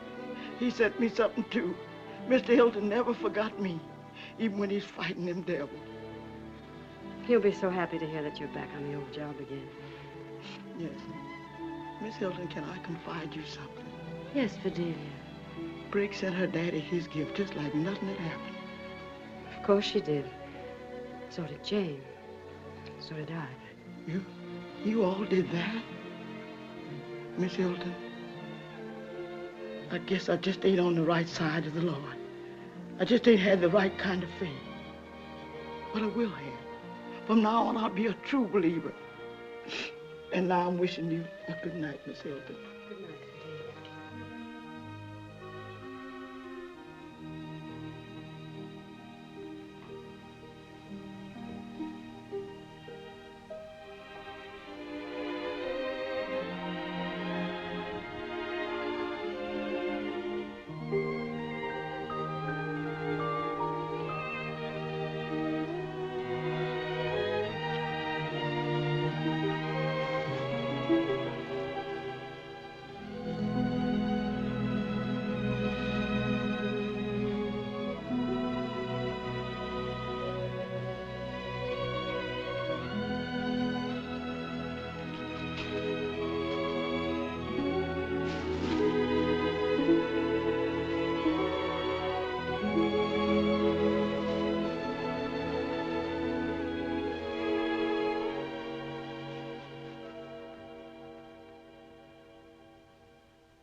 Hello?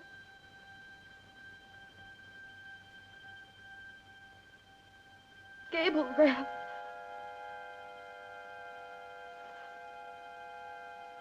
Yes, read it, please.